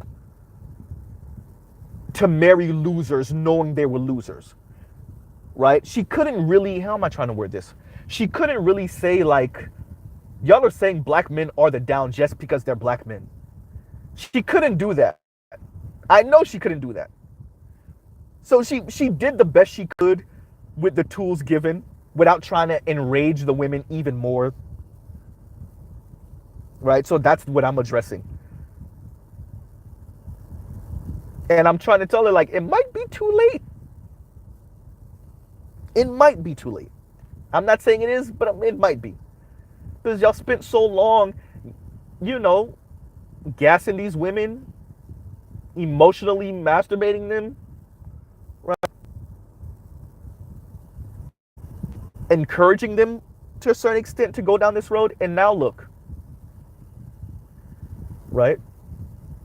So I'm not as much disagreeing with her as saying, like, I don't want to say too little too late, because it's really not, but it ain't looking good.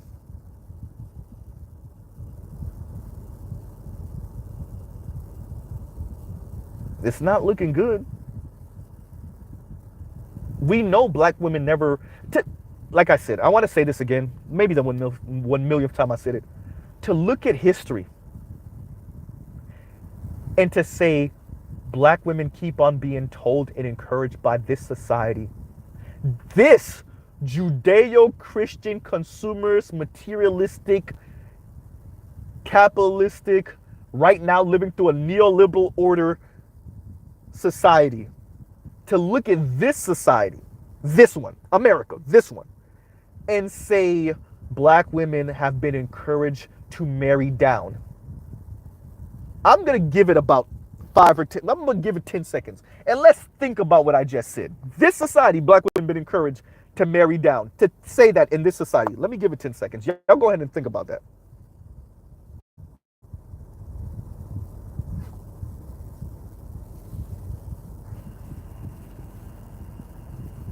Okay, it might not have been 10 seconds, but there you go. The delusion, being that ahistorical, being that myopic, right?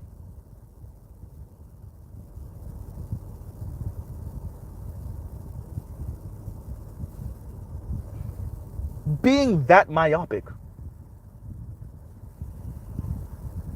What are you focusing on, the past 20 years? And even then, once again, black men still start more businesses than black women, still earn more than black women, still die on the job more than black women, still put in more hours. Literally, I mean, like, I'm not just saying that as like some pop culture reference. No, I mean, like, literally put in more work hours than black women.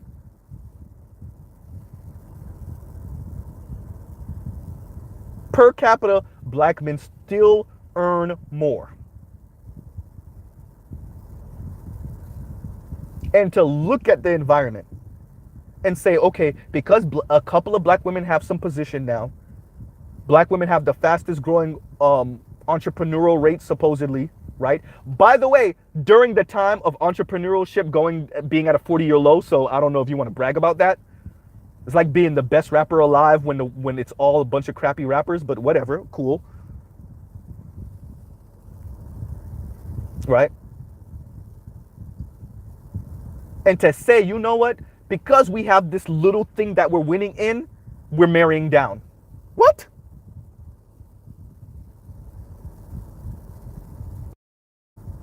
Entrepreneurship is at a 40-year low, or at least pre-COVID it was. And yet black women are bragging about, the fastest growing, business ownership or opening new businesses is black women.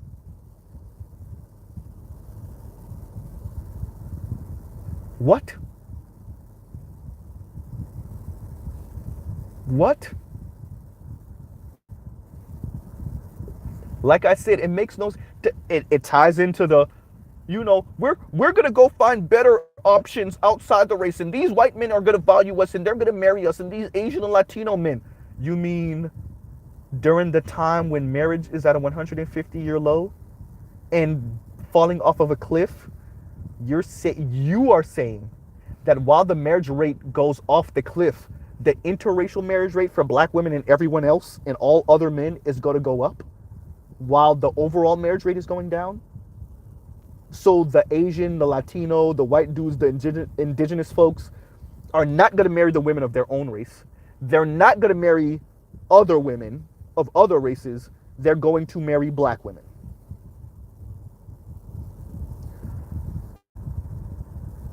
With the environment still being anti-black and colorist, as per your words.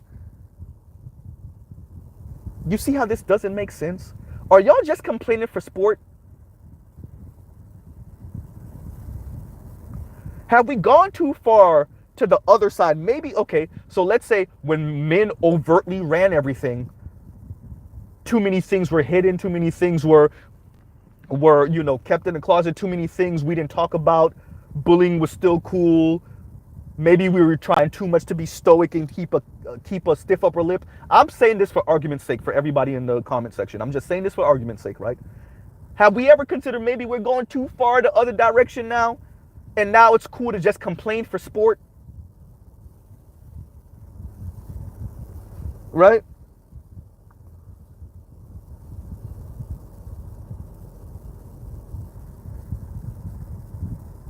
Now we're in the place where, okay, simply because you were a white man, you had social power. Right? Simply because you were a white man, you had social power, and it was implied that you might have political and economic power. But have we gone too far the other way, and in a super short amount of time too? I think that's the problem, that we don't think we went that far because it's been such a short amount of time.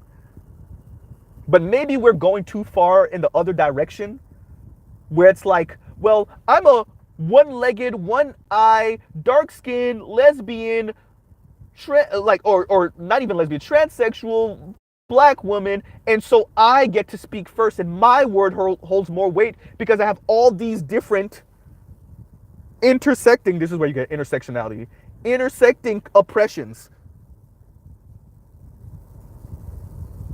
right?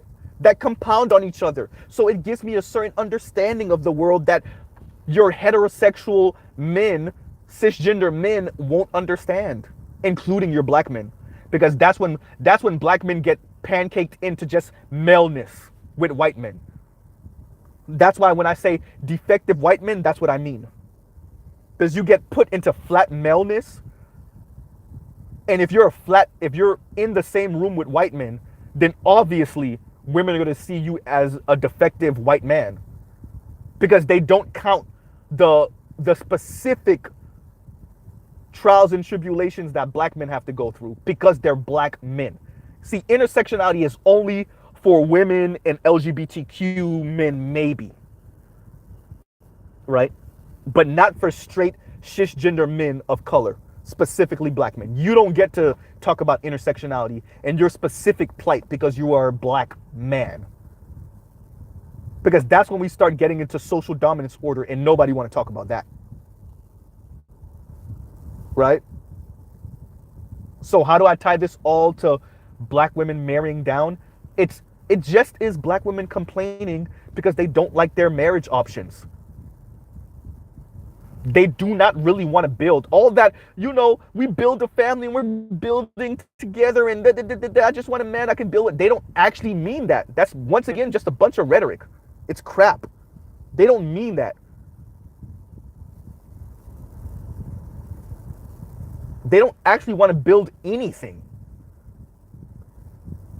Or their concepts of building is so warped that when they actually see what building a family looks like, they don't actually mean it. So maybe they mean it at first, like, yeah, we're going to build, oh crap, that's what building looks like? Sometimes sleepless nights? Sometimes he actually wins the argument? Sometimes I say left and he says right and we actually go right. Sometimes he has the last word. Sometimes I don't get to shame him. He shames me. Oh no. I thought building was I'm the moral compass. I'm always right. He comes home, he puts the paycheck on the table and it belongs to me and I divvy out his allowance out of his own money. So my money is my money and his money is my money. And we go on vacation like 3, 4, 5 every day of the year. Right? I thought that's what I meant by building, not what y'all are talking about. That doesn't sound glamorous. That doesn't sound like what I see the Kardashians living.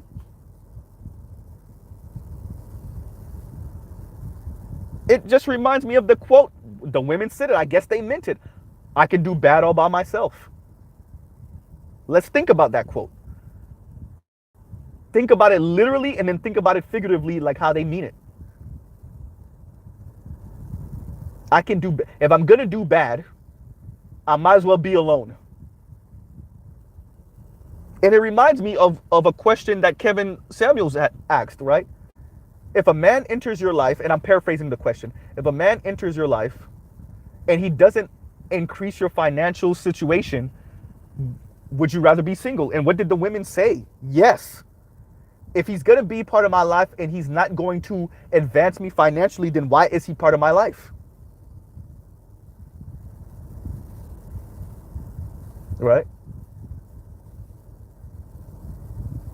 This society doesn't know what to do with a significant amount of women that think like that and mean it.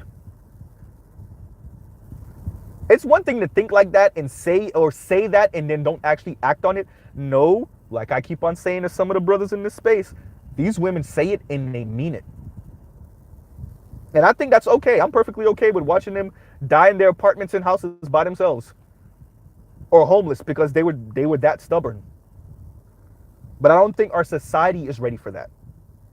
Well, it better get ready for it.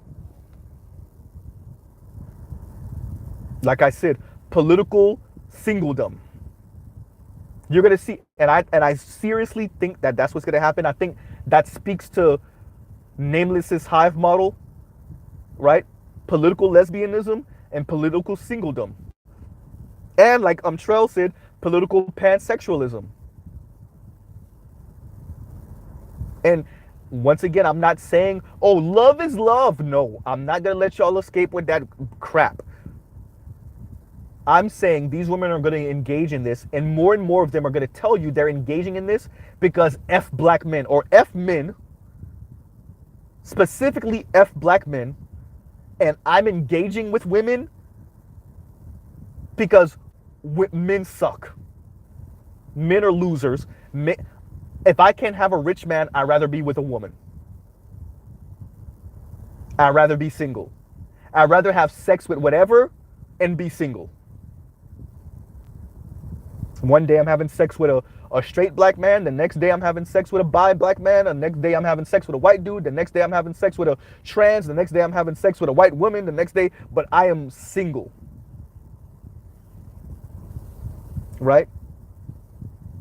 That's what we mean by political pansexual.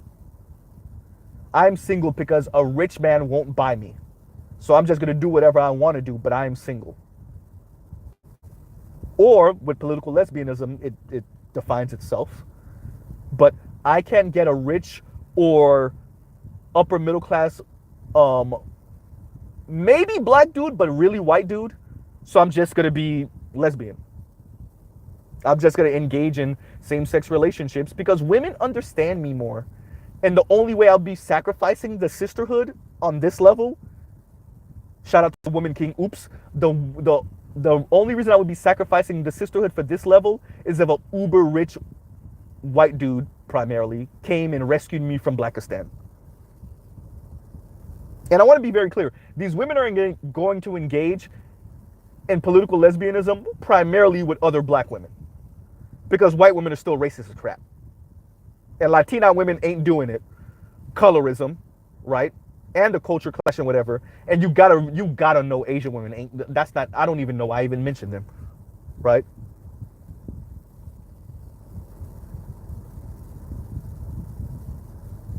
So what does it look like to not marry, to not marry down? Well, I think I've spent a good time today explaining it. These women, like I said, are going to be practicing political lesbianism, political pansexualism, and political singledom. They're not going to be single out of circumstance. They're going to be single as a temper tantrum and a protest vote because they're deeming the men around them not good enough. And it's not that the men around them are actually not good enough. It's that the men around them don't make enough to buy them or to make them what their definition of stable is. And their definition of stable is upper middle class and above. Just in case I didn't say it blatantly enough before, I just did. Right? So that's the literal definition of I can do battle by myself. What's the figurative definition of I can do battle by myself? Right? What is it? I can ball by myself. If I'm gonna be the only person on this financial level, then I'd rather be by myself. Be careful on calling the universe or God or whatever African God you believe in. Be careful on calling this bluff. Be careful. You never know.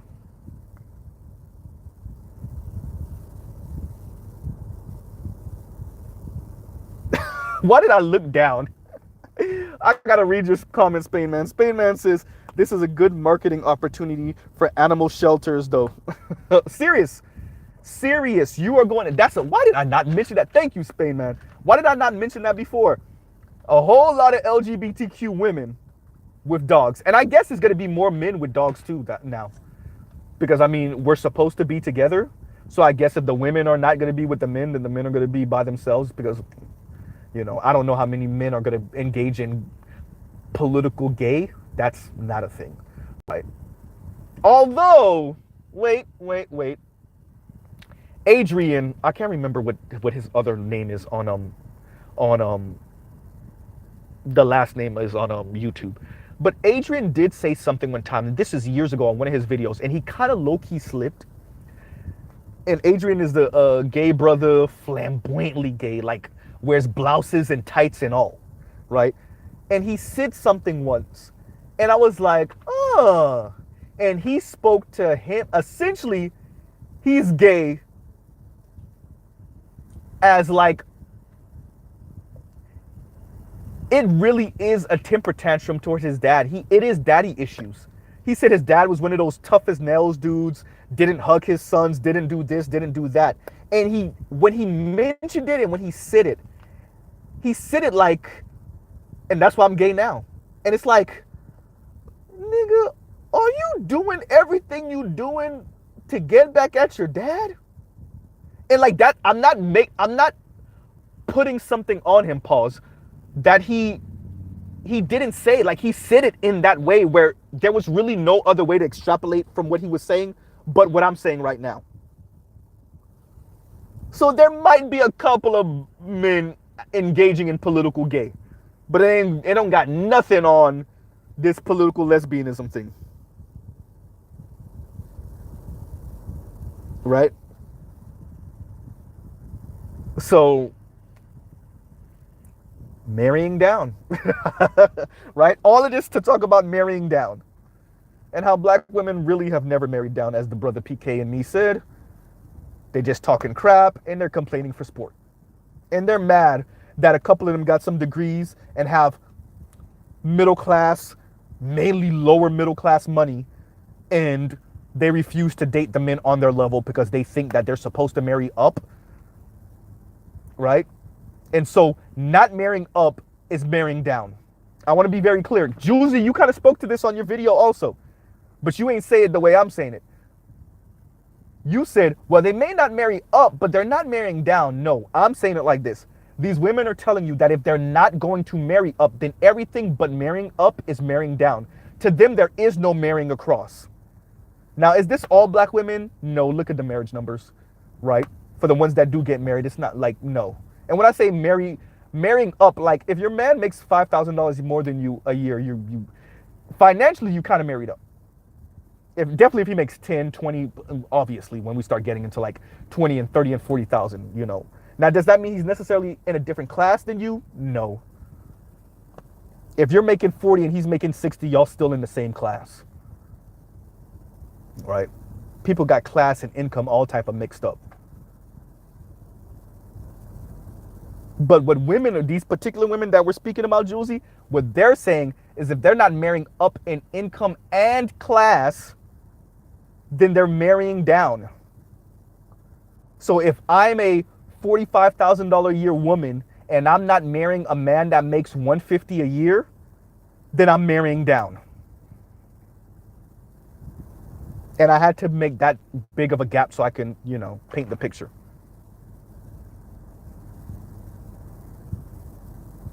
So that's what they mean by marrying down. And being encouraged to marry down means that for them, it means being encouraged to marry on their level. There's what people say, and then there's what they mean when they say what they say. So being encouraged to marry on their level financially. So if you're a McDonald's worker and that's pretty much going to be your future, marrying the dude that works at Walmart. For them, that's marrying down.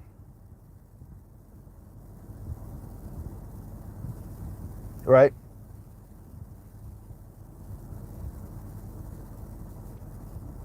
So now that we've had that conversation, now that we know what it is, and Josie, once again, as a black woman, gave her best effort because she had to tiptoe around all the landmines. The mahogany pink landmine, her and Chrissy done cross swords already, so the Chrissy landmine, the Paris Milan landmine, the Real Talk with Yanni landmine, right? Watching her tiptoeing around all of that, it's kind of sad, actually. Because men, we don't do, like, y'all can say what y'all want about the men. We don't have to do that. We'll come out and say it. And then whoever got an issue with it, got an issue with it. And most likely we'll just go back and forth on the internet with our videos. I mean, look at the EL and Pookie conversation. I mean, as you can see, brothers don't tip none. This is where I stand. This is what it is. But for the women, it's I don't want Chrissy to.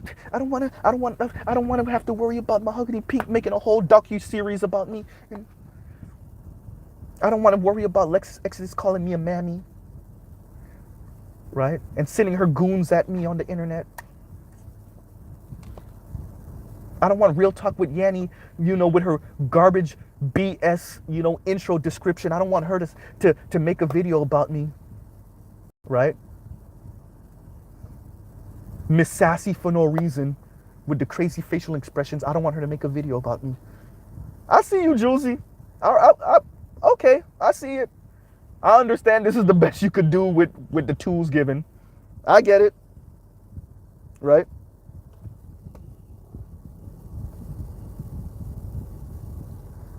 Oh, shout out to the brother Better You. I'm about to read all you guys' comments that I could see at least, and then I'm gonna close it out. Better You says, what you just said was interesting. I don't think many distinguish income from social class. Yep. Some low-class people get money and think they're something they're not. As evidenced by a lot of entertainers, regardless of race at that point. As you can see with how they act. But I don't know if it's true about their children and definitely their grandchildren. I think because they're the first generation in the wealth, you can see the class background within them. But then when you look at their children, you don't necessarily see it, right? And definitely by the time you get to their grandchildren, like what you see with the Jackson family, you definitely see the wealth in the class. Maybe not the income, because I don't know where they're getting their money from, but you definitely see the wealth in the class start to match. But obviously, like when you look at DMX, you can see that. But when you looked at his son was not him. That DMX son was not him. You can clearly see that, right? When you look at Romeo, you can see the difference in Romeo and P. Even though P has a certain class about him, right? Even though he's from the South and he's hood, he still has a certain class about him. You can even see it in his interviews. And you can see it in how other rappers and other entertainers speak about him. So there are a little bit of exceptions to that rule, right? But when you look at some of the first gen money with the entertainers, you can definitely see the difference between them and then their children. You know, I don't know how many of them are grandchildren, but you know, you can see the difference. John Jones says, man, I was just listening to your build last night. Thank you, brother. Thank you. DeVito says, the black woman social worker. John Jones says, there are women and childish-minded dudes that live in their imagination and doesn't have their imagination coupled with reality. That's essentially what I was saying, right? That's it. John Jones just pretty much boiled it down. Like, when they talk about this marrying down, it's like, are you living in reality? You know? You must think you're a Kardashian or something. And even them, with the money they're making now, they're even gonna financially. I mean, when Kim married Kanye, who married down? Who married down? Oops. The other one that has the baby from, what's his name? I don't know if they're married, but didn't she had baby with it? She's a billionaire, isn't she? You know? Y'all don't even know what y'all talking about half the time, but okay. If you go back, I mean, George Washington, wasn't his wife the one with the slaves and the money? And if I'm not mistaken, she was a widow, if I'm not mistaken. Y'all don't even know what y'all talking about half the time, married down. Who married down Arnold Schwarzenegger and what's her face? She's a Kennedy. He was just an actor and a bodybuilder. That was before he became governor. That was before some of the big movies. That was who married down. You don't even know what you're talking about half the time. Y'all don't know. Y'all don't know. Right?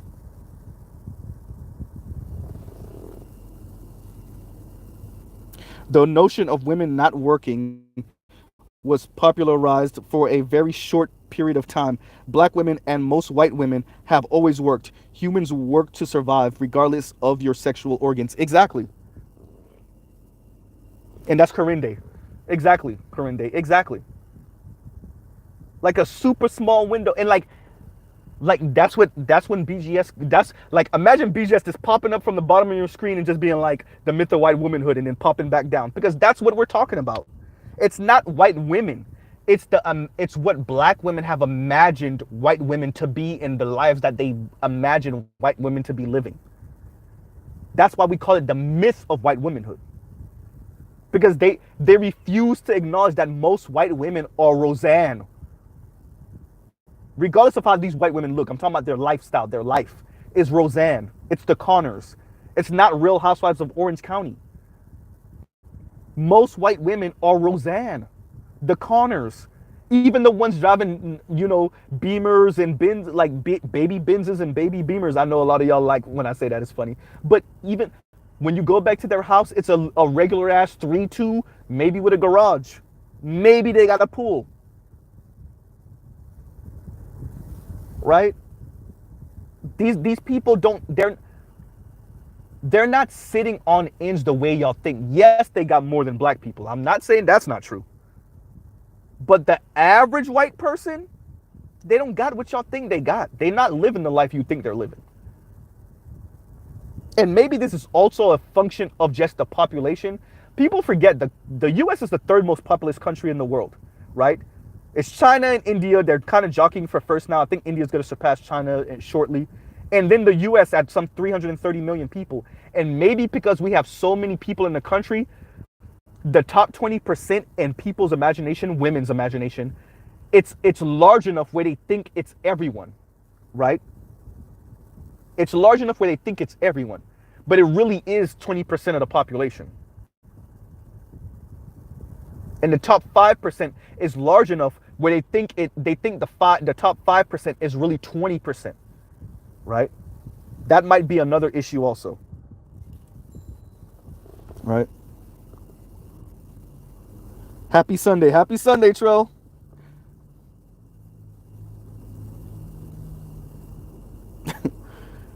Let me see what else I got.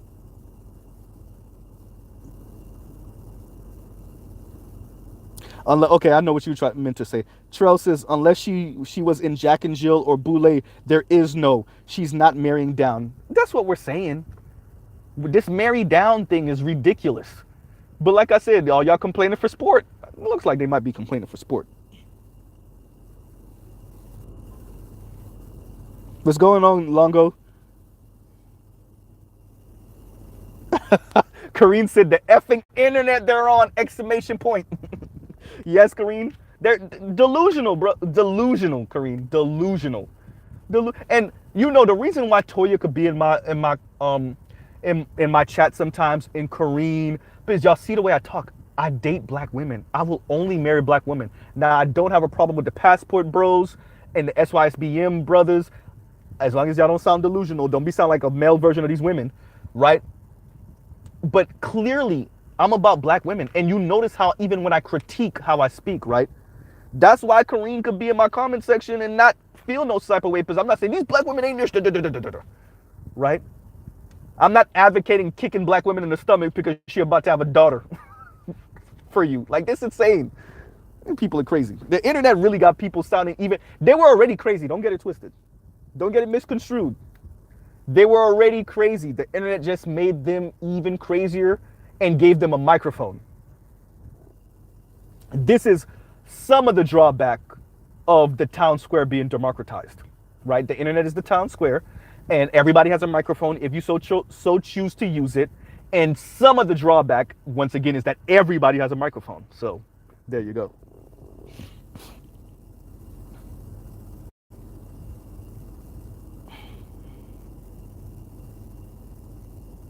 Guess what? The black men built the water supply to save Jackson, Mississippi, but they don't care. Of course they don't, brother. Of course they don't. In Detroit 313 said that. Of course they don't. Because this is about narrative for them, right? It's about rhetoric. And for them, it's black men haven't built anything regardless of what black men have built, because black men haven't put me in the upper echelon of society where I could look down on white women because of my insatiable inferiority complex compared to white women. I didn't say Latinas or Asians. Yes, black women got a problem with them too. But specifically, white women. Once again, the myth of white womanhood. Because black women can't look down on white women in mass, black men haven't built anything. Once again, there's what they say, and there's what they mean. Excuse me. There's what they say, and then there's what they mean when they say what they say. Kareen says they know they just selfish, radicalized, and a touch of mental illness. Real talk. All these people on the internet talking the destruction talk, killing babies talk. Nah, right? It's crazy. But and that's another function of like a certain level of stability. Like, look, we understand poverty as black people in the US. What I'm saying is enough of us are living okay or okay-ish that we're saying that if I can't live in the next tiers up, if I can't access the next tiers up, not only do I want nothing, I might actively start to destroy things, right? Because you got to scale these things. All of this is relative. Poverty is relative. Wealth is relative, right? So you have to scale. Obviously, there is a definite bottom floor where, no, this is poverty no matter where you go. So I'm not going to pretend like that's not a thing, right? But what I'm saying is we might be in the place also where people are okay-ish enough where they're looking up and saying, well, if I can't access that, then F it all. Right? And that does speak to what Kareen is saying about selfishness and being radical in your selfishness. Right?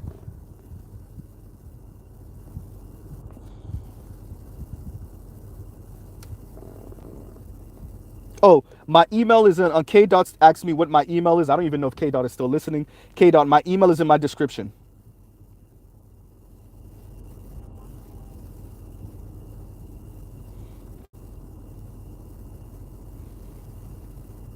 Right, let me read Demetrius' comment again. His super chat was, "Nah, Mr. Z, how did you put it? Synthetic G. Synthetic G took it a step further, calling for the overall reduction of black male population. By the way, I also told Themis that he's moving as if he's a black woman. Yeah, yeah, yeah, yeah. Yeah. I mean, he wasn't gonna take that as an insult. That's maybe his goal in life. We don't know.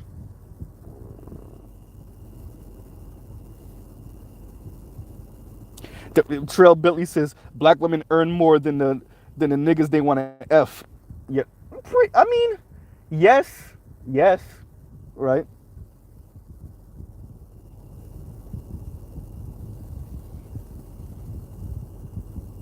That's a fact.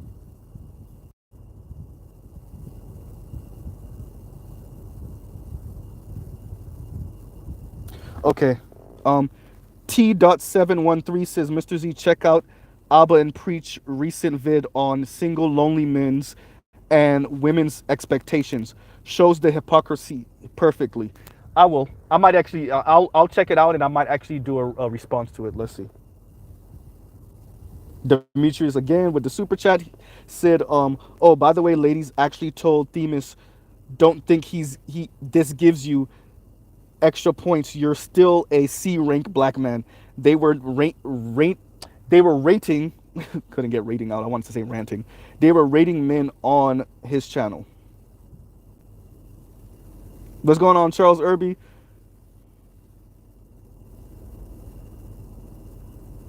Charles Irby says black women marrying down is marrying guys for genetic currency. Spain Man said, sorry I'm late. You weren't too late, Spain Man. Clearly I'm still here. De- Detroit said see them as black men see them as invisible to black women.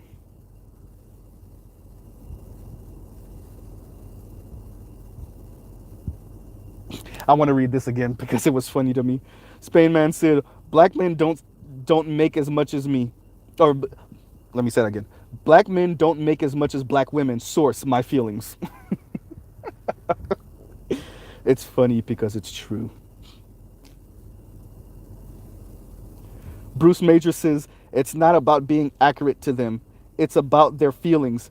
They don't care nothing about the truth and moving forward from that. Of course not, because then they gotta admit that they've been BSing themselves and everyone else for decades. They gotta admit that they've been informed by racist, neoliberal, hyper-capitalist society, and that they adopted that understanding of men and masculinity, specifically black men. They have to admit that they've been sabotaging men and helping white society put the thumb on the scales for them for the better part of, well, for centuries, but for the better part of 5 decades. They have to admit too much for if they were to, to try to speak the truth and then move on from that. So now they're just doubling and tripling and quadrupling down on the BS, and whichever one of them makes it out unscathed, and that's not gonna happen. Whichever one, when I say that, I mean like gets married, has children, and stays married. Good luck for you, but all the rest of them are willing to go down with the ship because they're like, I'm not gonna back off of this pedestal I'm on, right, or this soapbox that I'm on. Spainman says, I've yet to see a swirler divester in real life. That was with a non-black man that did not look working class.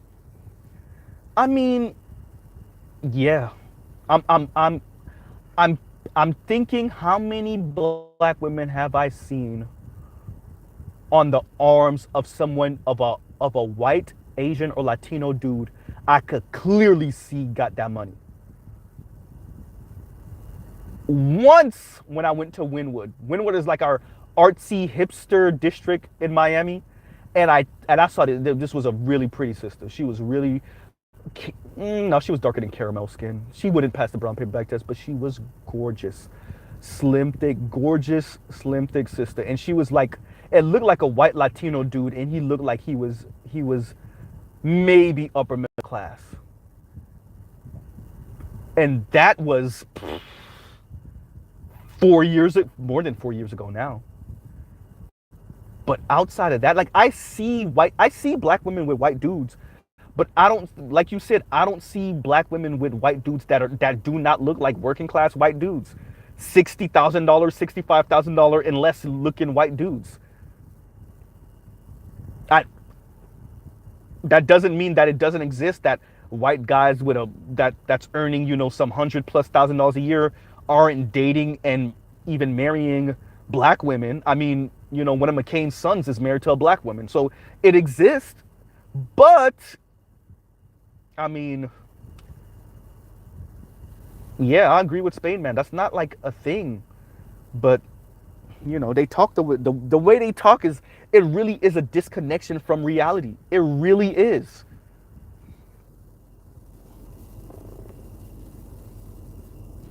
Detroit said Karen and Becky more feminine than they are.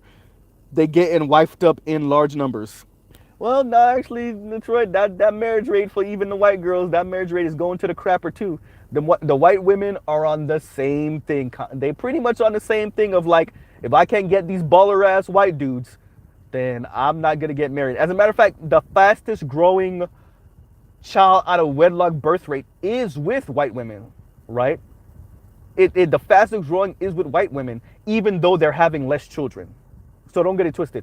They're having less children, but they still have the fastest growing birth out of wedlock rate, because the ones that are having them, they're having oops baby, and they're not marrying the men because it's like, I want a baller dude, or at least what they define as stable, which is pretty much upper middle class and above.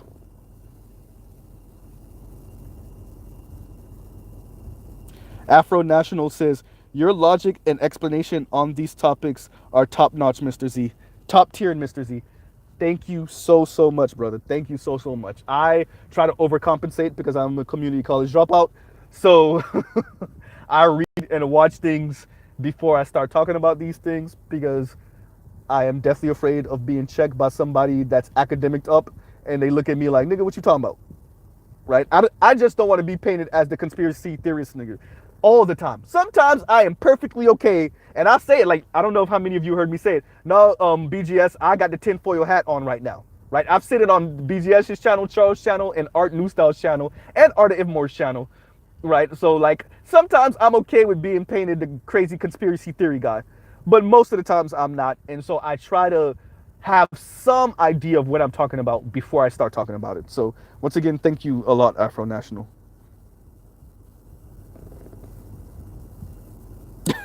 Spain man said, city girls and Meg the Stallion holding them back more than black men.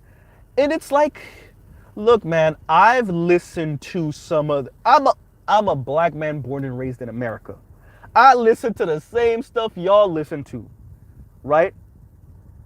Like before, we got a song called Robbery. I think, was T-Pain part of, I want to say, this is before T-Pain started singing, right? I want to say that was his song. I want to say he was part of that, right? Like, and I love that song. Am I going out to rob people? Like, I listen to the same things y'all listen to. All the shoot 'em up rap music, all the gangster rap, all of that. And yes, I understand the lyrics. And yes, I understand what they're talking about. Sometimes painfully so. But I'm not trying to live that life. I'm not even living vicariously through them. Right? I just like the music. I like the bass line. I like the wordplay. And like the music to me is, and oftentimes if it's a good lyricist, it's a movie. It is Goodfellas, but in 3-minute form or 4-minute form, right? And you see that when you listen to certain Biggie tracks, right? It's Goodfellas shrunken down into a 5-minute long song, right? But I'm not trying to live that life. I think what ends up happening is that some of the sisters, not all, I don't know if you want to say most or not, it's up to y'all, they really try to live City Girls and Sweetie and Doja Cat and Cardi B and Meg the Stallion. And what you find out is a lot of these women aren't even living the stuff they rapping them or they singing about or rapping about.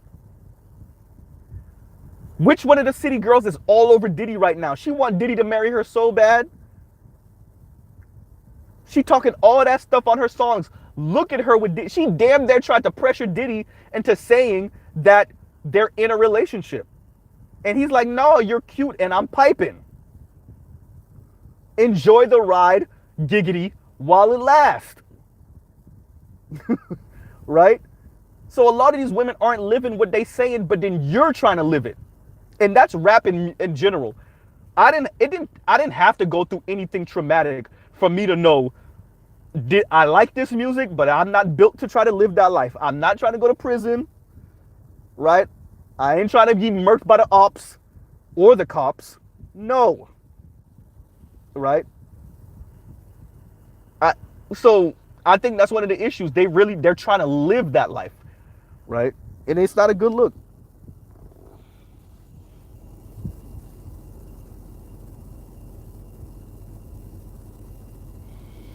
Namer says it's not just their feelings. Women are ruled by their perception instead of accepting the reality. I really want to disagree with Namer on this one. What I will say then is there is some evidence that maybe you're right. I'll say that, right? That maybe you're not wrong. We'll say that, right?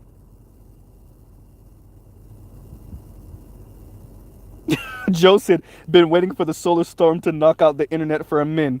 Look, I'm an internet junkie too. I ain't even gonna lie to y'all. So, yeah, it ain't gonna be just the women going crazy because now they can't post booty pics from the bathroom on IG, right?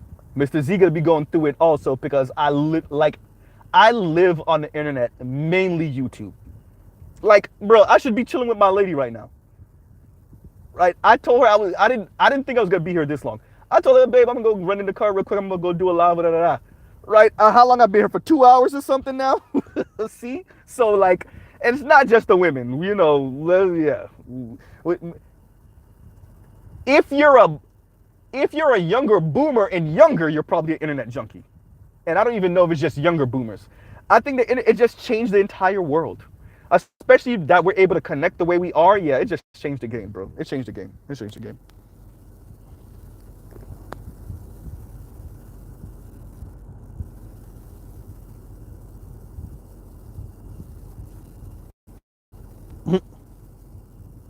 reading comments. Joe says, I really want to know what would happen if they didn't have it for a day. A day without internet, people would be able to survive. Brother, if you really want to see people hurt, you got to start working on a week. You got to start working on 4 days without the internet, 7 days without the internet, 2 weeks. That's when people would flip. A month, right? 2 months, 6 months. Yeah, it's a wrap. People wouldn't know what to do. And some of these content creators, I'm not speaking about even the divest or the swirlers, because many, outside of maybe Chrissy, many of them are not living, or Paris Milan, they're not living off of their money, off of this social media money. It might be supplementing them. They might take a big hit. They might have to go moving back with their parents, but they're not living fully on this money off of social media. But the big names, the big boys, yeah, they a lot of them would be hurting. 6 months, a year without social media or the internet, they would be done. They would be done. We're talking about the big names, right? The people that have, like, let's say 100,000+ subscribers. Definitely the people that's working on, 200, 300, 400,000 subscribers plus. Yeah, those people, yeah.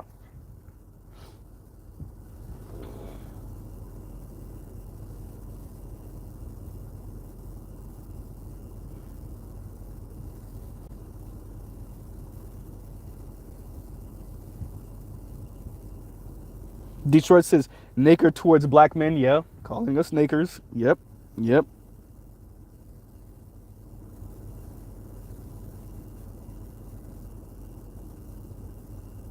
Spademan says, they've put their heads down, took their tails, and rolled over on their belly for white men. That is essentially what their movement is. Ding, ding, ding, ding, ding. Correct.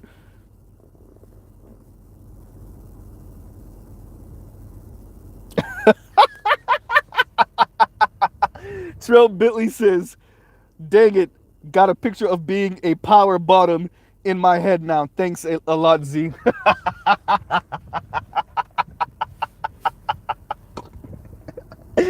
uh, the thought. Blip, blip. Bruh. But for real, when the sisters speak about this conquered thing, right? That, like, that's how they say it's almost like you are the sexual plaything, the bottom for a white dude. Like you are, like, you know, that's how they're saying it. It's weird. It's like homoerotic, right? You're conquered. Like, what do you mean I'm conquered? Do you mean I'm not wealthy? What do you mean I'm conquered? And they're saying, like, there's a tinge of like a sexual bottom, you know? And it's weird. And it's almost as if they get off on it. Right? I don't know.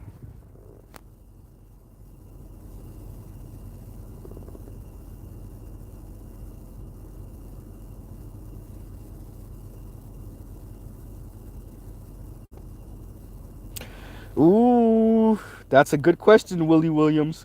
Do black females measure up to the quality of life Vanessa offered to Kobe? I think Kobe had so much fame and wealth that there are some black women that wouldn't offer that to any black man outside of a black man of that class or income, right? So what I'm saying is that whole concept that they have of like, you know, when the right man will come, I'll be a wife. They don't mean that. They don't mean that for like anybody. But there are the ultimate masters of the universe. And I was trying to get that phrase out a couple weeks ago and I couldn't get it out. There are the ultimate masters of the universe that pretty much are so wealthy that they can bend, and so famous that they can bend other people to their will, at least for the short term. So for a Kobe Bryant level dude, there are sisters that'll break for him. Maybe not forever, right? They might be looking for their escape hatch, but for a little while, right? Like with Kobe, they probably would have took that whole rape allegation thing and then used that as a reason to leave him. But in Vanessa, she thought about it. Obviously, we know about the pink diamond ring and the freaking automatic Lamborghini, but she didn't, right? And so, yeah, when you're that famous and rich, there's just certain things that just don't apply to you, right? But if women in general, but black women specifically, are saying you have to be that, then like I said, just prepare for them to be single forever. Because like, once again, Kobe can only be the only Kobe. Like there's Kobe, there's Jordan, and there's LeBron. And like, I mean, they can only be one of them, two of them, maybe three of them at a time. Stop it. You know.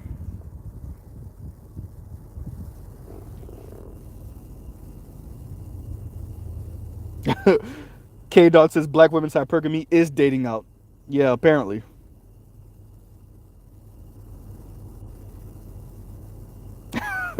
K Dot said when black women were marching for BLM, it was fake outrage.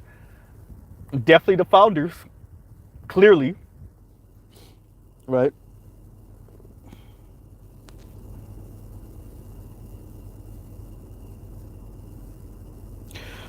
Ugh, I don't know, Namer. Namer says, I wonder if there would be a counterculture of political lesbianism in the form of being politically gay, just like there was a gay for pay. I don't see it.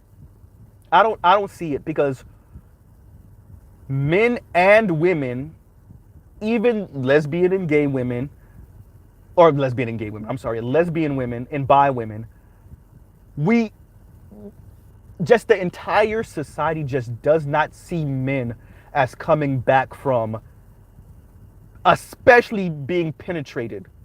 Like there is no coming, there's no backseas from that, right? There's no, oh, I was experimenting and college. There is like you just and our society just there's just no once you do that, you just can't come back from that. You just can't.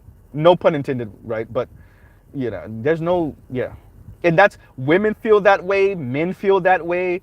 Like, isn't that like one of bisexual men? Isn't that one of their biggest complaint? Is like women treat them like they're just straight up gay, and like because like the world just sees you as straight up gay. Like once you even if you're the top, but definitely if you're the bottom, once you get penetrated, nigga, there's like no coming back. Like there's no coming back from that. And like I don't know if that one thing, I don't know if you can ever socialize society to see that otherwise. It's possible, but at least in my lifetime, I don't see it. But it's possible. Maybe maybe when this genetic engineering of human beings becomes more prominent, and more people are kind of transsexual and all that other stuff, then maybe that'll change. But from my purview, I don't see it. Not anywhere in the short term.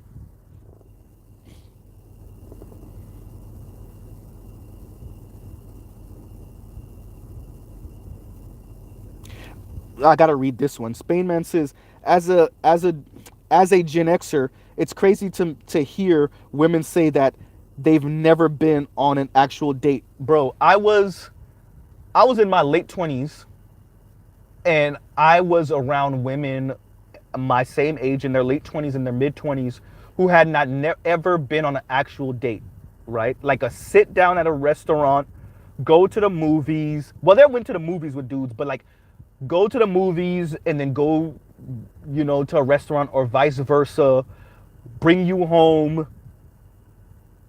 at least kiss on the cheek, making out, or maybe somebody go inside and we do some things. They've never did that. Like they caught a movie and then went to go pipe, or did Netflix and chill, or like been at a restaurant with groups of friends and the dude that they were with was with them, but like a date just him and her, like how we think about it, most likely he pays for everything type thing. Yeah, I was in my late 20s and I was hearing women say that they had not experienced that. And some of them could have been lying, but not all of them, right? And once again, and then you think about how many of them then throw a temper tantrum and then they don't have sex for years. And I mean, how much of this is the men, and then how much of this is you women, right? Like you gave the vagina up to the guys you liked for nothing, and maybe the guys you should have been considering, you didn't. And you're mad that you would even have to consider the guys that you were not considering. So you said if it's not third leg 6'3" tall Randy with the six pack, then I don't want anything. All right. And if I have to date and potentially marry Jamal, who's 5'8", with a bit of a gut, then he better be earning some 90, 100, 150 a year. And it just doesn't make sense. And that's essentially what a lot of women are saying. If I can't be with what the white boys call it, Giga Chad, if I can't be with Giga Chad, then or in our case, I guess it'd be Giga Tyrone. If I can't be with Giga Tyrone, then the guy that I have to air quotes settle for better be a Uber baller. And then they end up in the situation they're in now, crying in their cars because they're single as crap.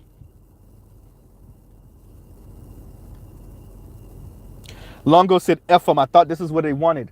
Yeah, they do want this. They just want everything to work in their favor, even the things that conflict with each other. I think that's one of the issues that women people have, but women in particular.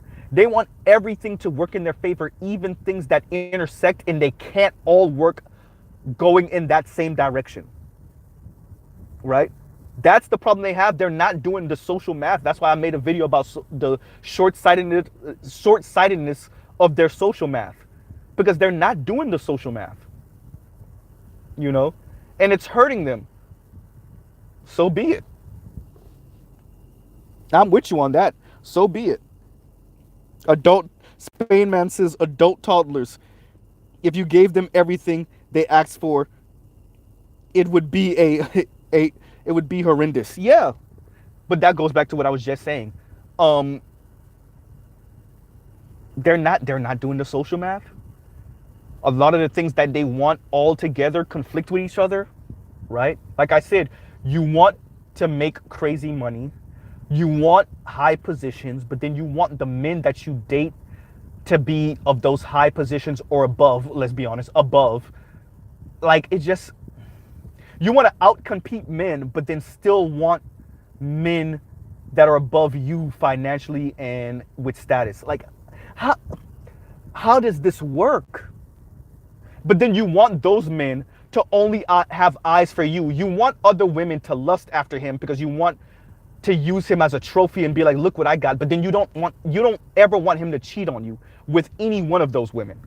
Like, you see what I'm saying? Like, oh, it doesn't make sense. And it was never going to make sense. That's why I ask, are y'all just complaining for sport? And you really don't know what you're saying. You've never considered what you're saying and how it sounds. You know? Shout out to AB. PK in here. We're ready to say hi to PK. Joel Jones said, I see more and more feminists calling out white men on TikTok and they're going crazy. Yeah, but they don't. I don't know how much of them are really trying to tear down white patriarchy because a lot of them want to marry into it. And that's women in general. That's not exclusive to black women. That's women. That's white women, Latina women, Asian women, black women, right? I think the LGBTQ, the lesbian women might be engaging in that more because they don't actually plan on marrying men anyway or doing anything with men except occasionally getting some D from them. But outside of that, nah. You know.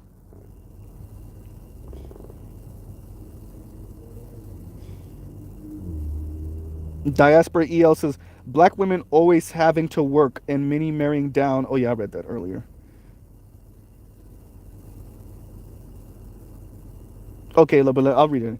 Black women always having to work and marrying down are two different issues. Two different issue point blank. Josie is a delta, which the largest Greek organization by, I know he meant by number. Oh yeah, okay. The rest of it by number, if not the largest black Greek organization. Okay.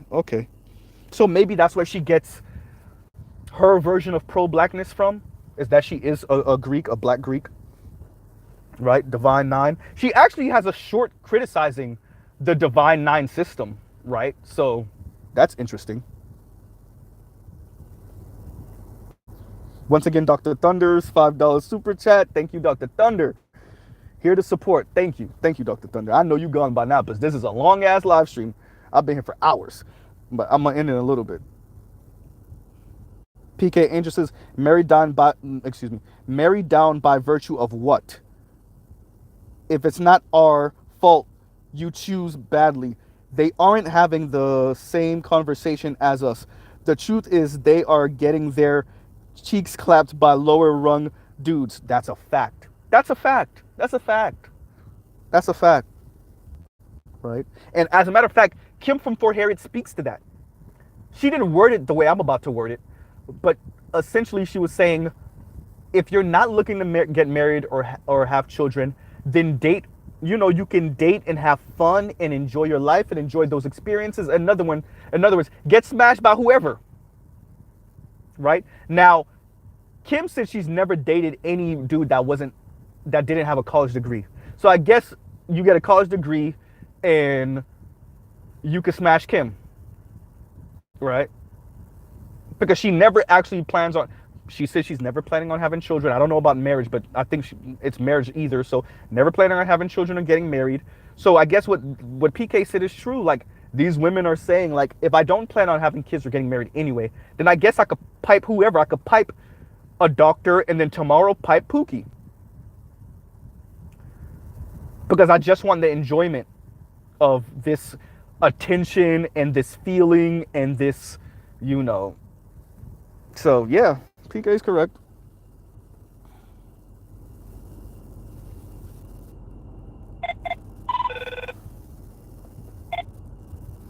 Right. And they're get and after getting blasted by a couple of dozens of these dudes, they are frustrated.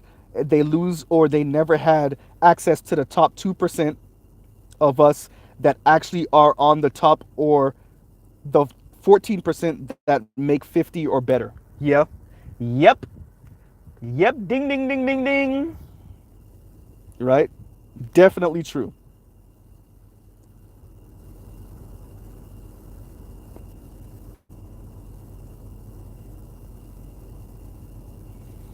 PK also says they fail to realize that these particular men can't afford to be more choosy when it comes to mate selection and marriage. Fact. Diaspora says Josie explained the history of marriage state is a byproduct of the Western feudal traditional system. She did. She did.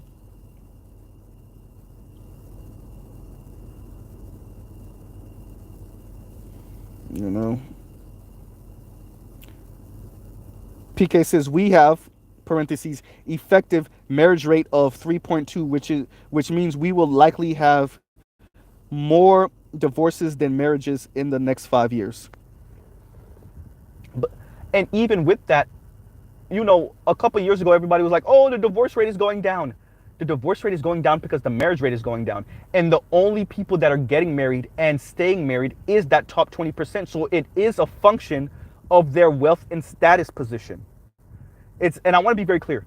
Unless we're saying richer men, because remember, women file for most of the divorces, and the number one or number two reason for divorce is some type of financial situation, money situation. So we can extrapolate from that women are leaving because the money ain't there.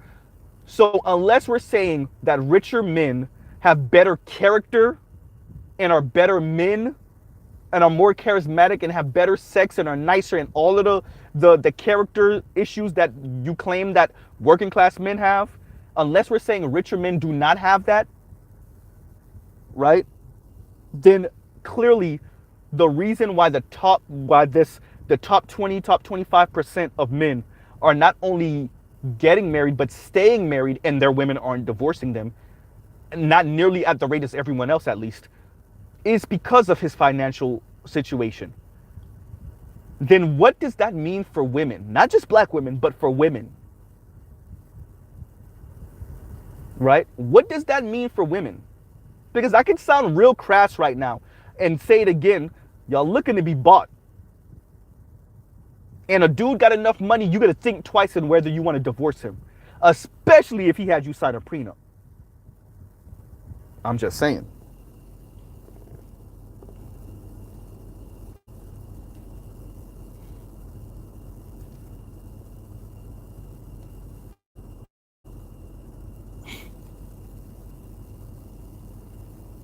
I'm just saying.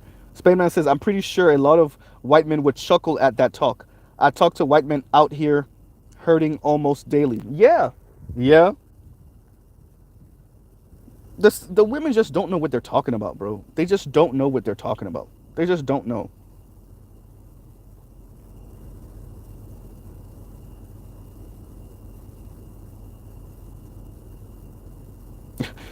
Unseen but well heard says, I can do bad all by myself is really an acknowledgement of the results of being hard-headed and single.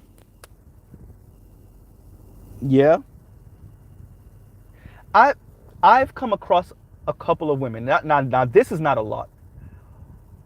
And I think even Uchechi from the Grapevine kind of spoke to this about herself.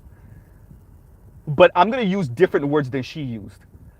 And like I said, they essentially know they're insufferable. And they're like, I ain't changing, so I'll just deal with being single.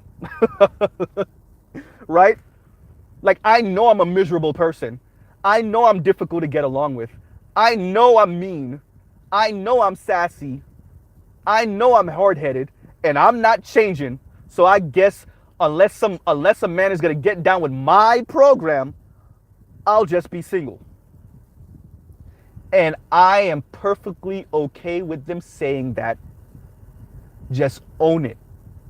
And own it forever. Own it. Own the fact that yeah, you're pretty. It's easy to be. It's. I'm sorry. It's difficult to be around you, as a person of the opposite sex. Definitely as a person who is trying to be in an intimate relationship with you. Own the fact that that means that your prospects are practically nothing outside of just a sexual twist, and that's really going to affect any type of marriage prospects. Outside of any type of oops baby, you pretty much, but own it. Don't be mad at men because think about what you're saying. Unless a man gets down with my program, which low-key I'm gonna resent him because I'm gonna think he's weak in the long run. So that's the catch-22 there, right? But unless he gets down with my program and accepts the fact that I'm miserable, that I'm mean, that I'm overly sassy, right? That I'm difficult to get along with, that I'm not doing any one of the traditionally wifely duties. Unless he gets down with all of that, then I don't really see me in a relationship. And by the way, once again, even if he did get down with all of that and I found him physically attractive and everything, I would in the long run resent him for being weak in getting down with that. Like, you see that? It sounds like it makes no sense because it makes no sense.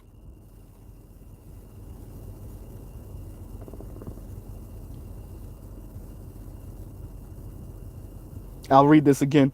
Spainman says this is good marketing. This is a good marketing opportunity for animal shelters, though.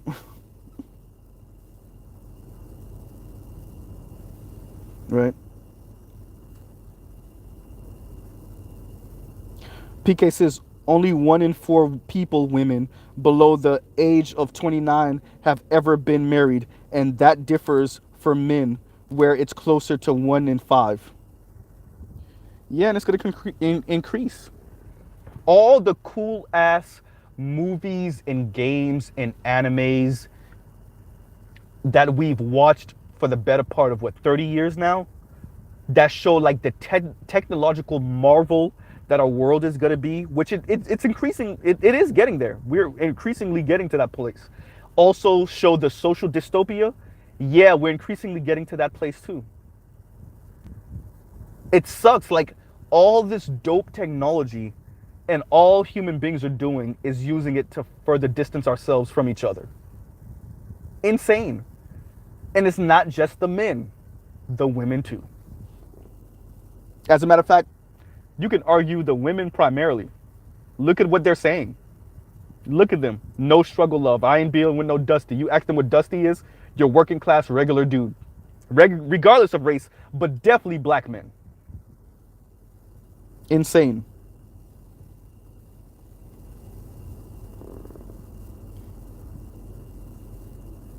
There you go. Spainman says, my last job was working for a white man that married into the business. You see?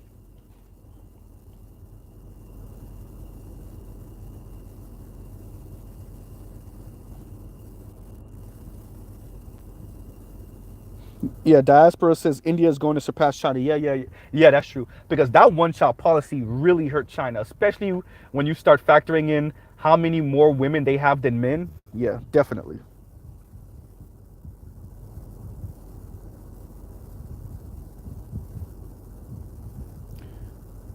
I am Wolf says, did you see the YouTube short Josie did of black men marrying white women a few months ago? No, I didn't. Oh crap, now I gotta go hunt for it. No, I did not. No, I did not. All right, you guys, I read as much as I can read. And I'm about to close it out, and this concludes. Right? So thanks for being here, whoever's still here. Let me see. I got people still here. Oh crap, people are still here. Yo, y'all ride with Mr. Z. Thank you, everyone. And I'm about to close it out. Thank you for spending your Sunday with me. Y'all ain't ish because y'all took Mrs. Z's time. Right. Love, peace, and chicken grease. And I'll pause right here. Thanks again for supporting the channel. Like, share, subscribe. I guess hit the thank you button for the replay squad. And I guess I did say I was gonna do something earlier this morning. Obviously, it didn't happen. So next Sunday, I'm planning on covering the boy and men crisis from the angle of Richard Reeves, and I might throw in a couple of other things and other angles also. But we're going to primarily focus on a few of his interviews, and we're going to talk about how that has affected the overall environment. So I will pause right here, and y'all have a good rest of y'all day. Love, peace, and chicken grease. Mr. Z out. All right, y'all.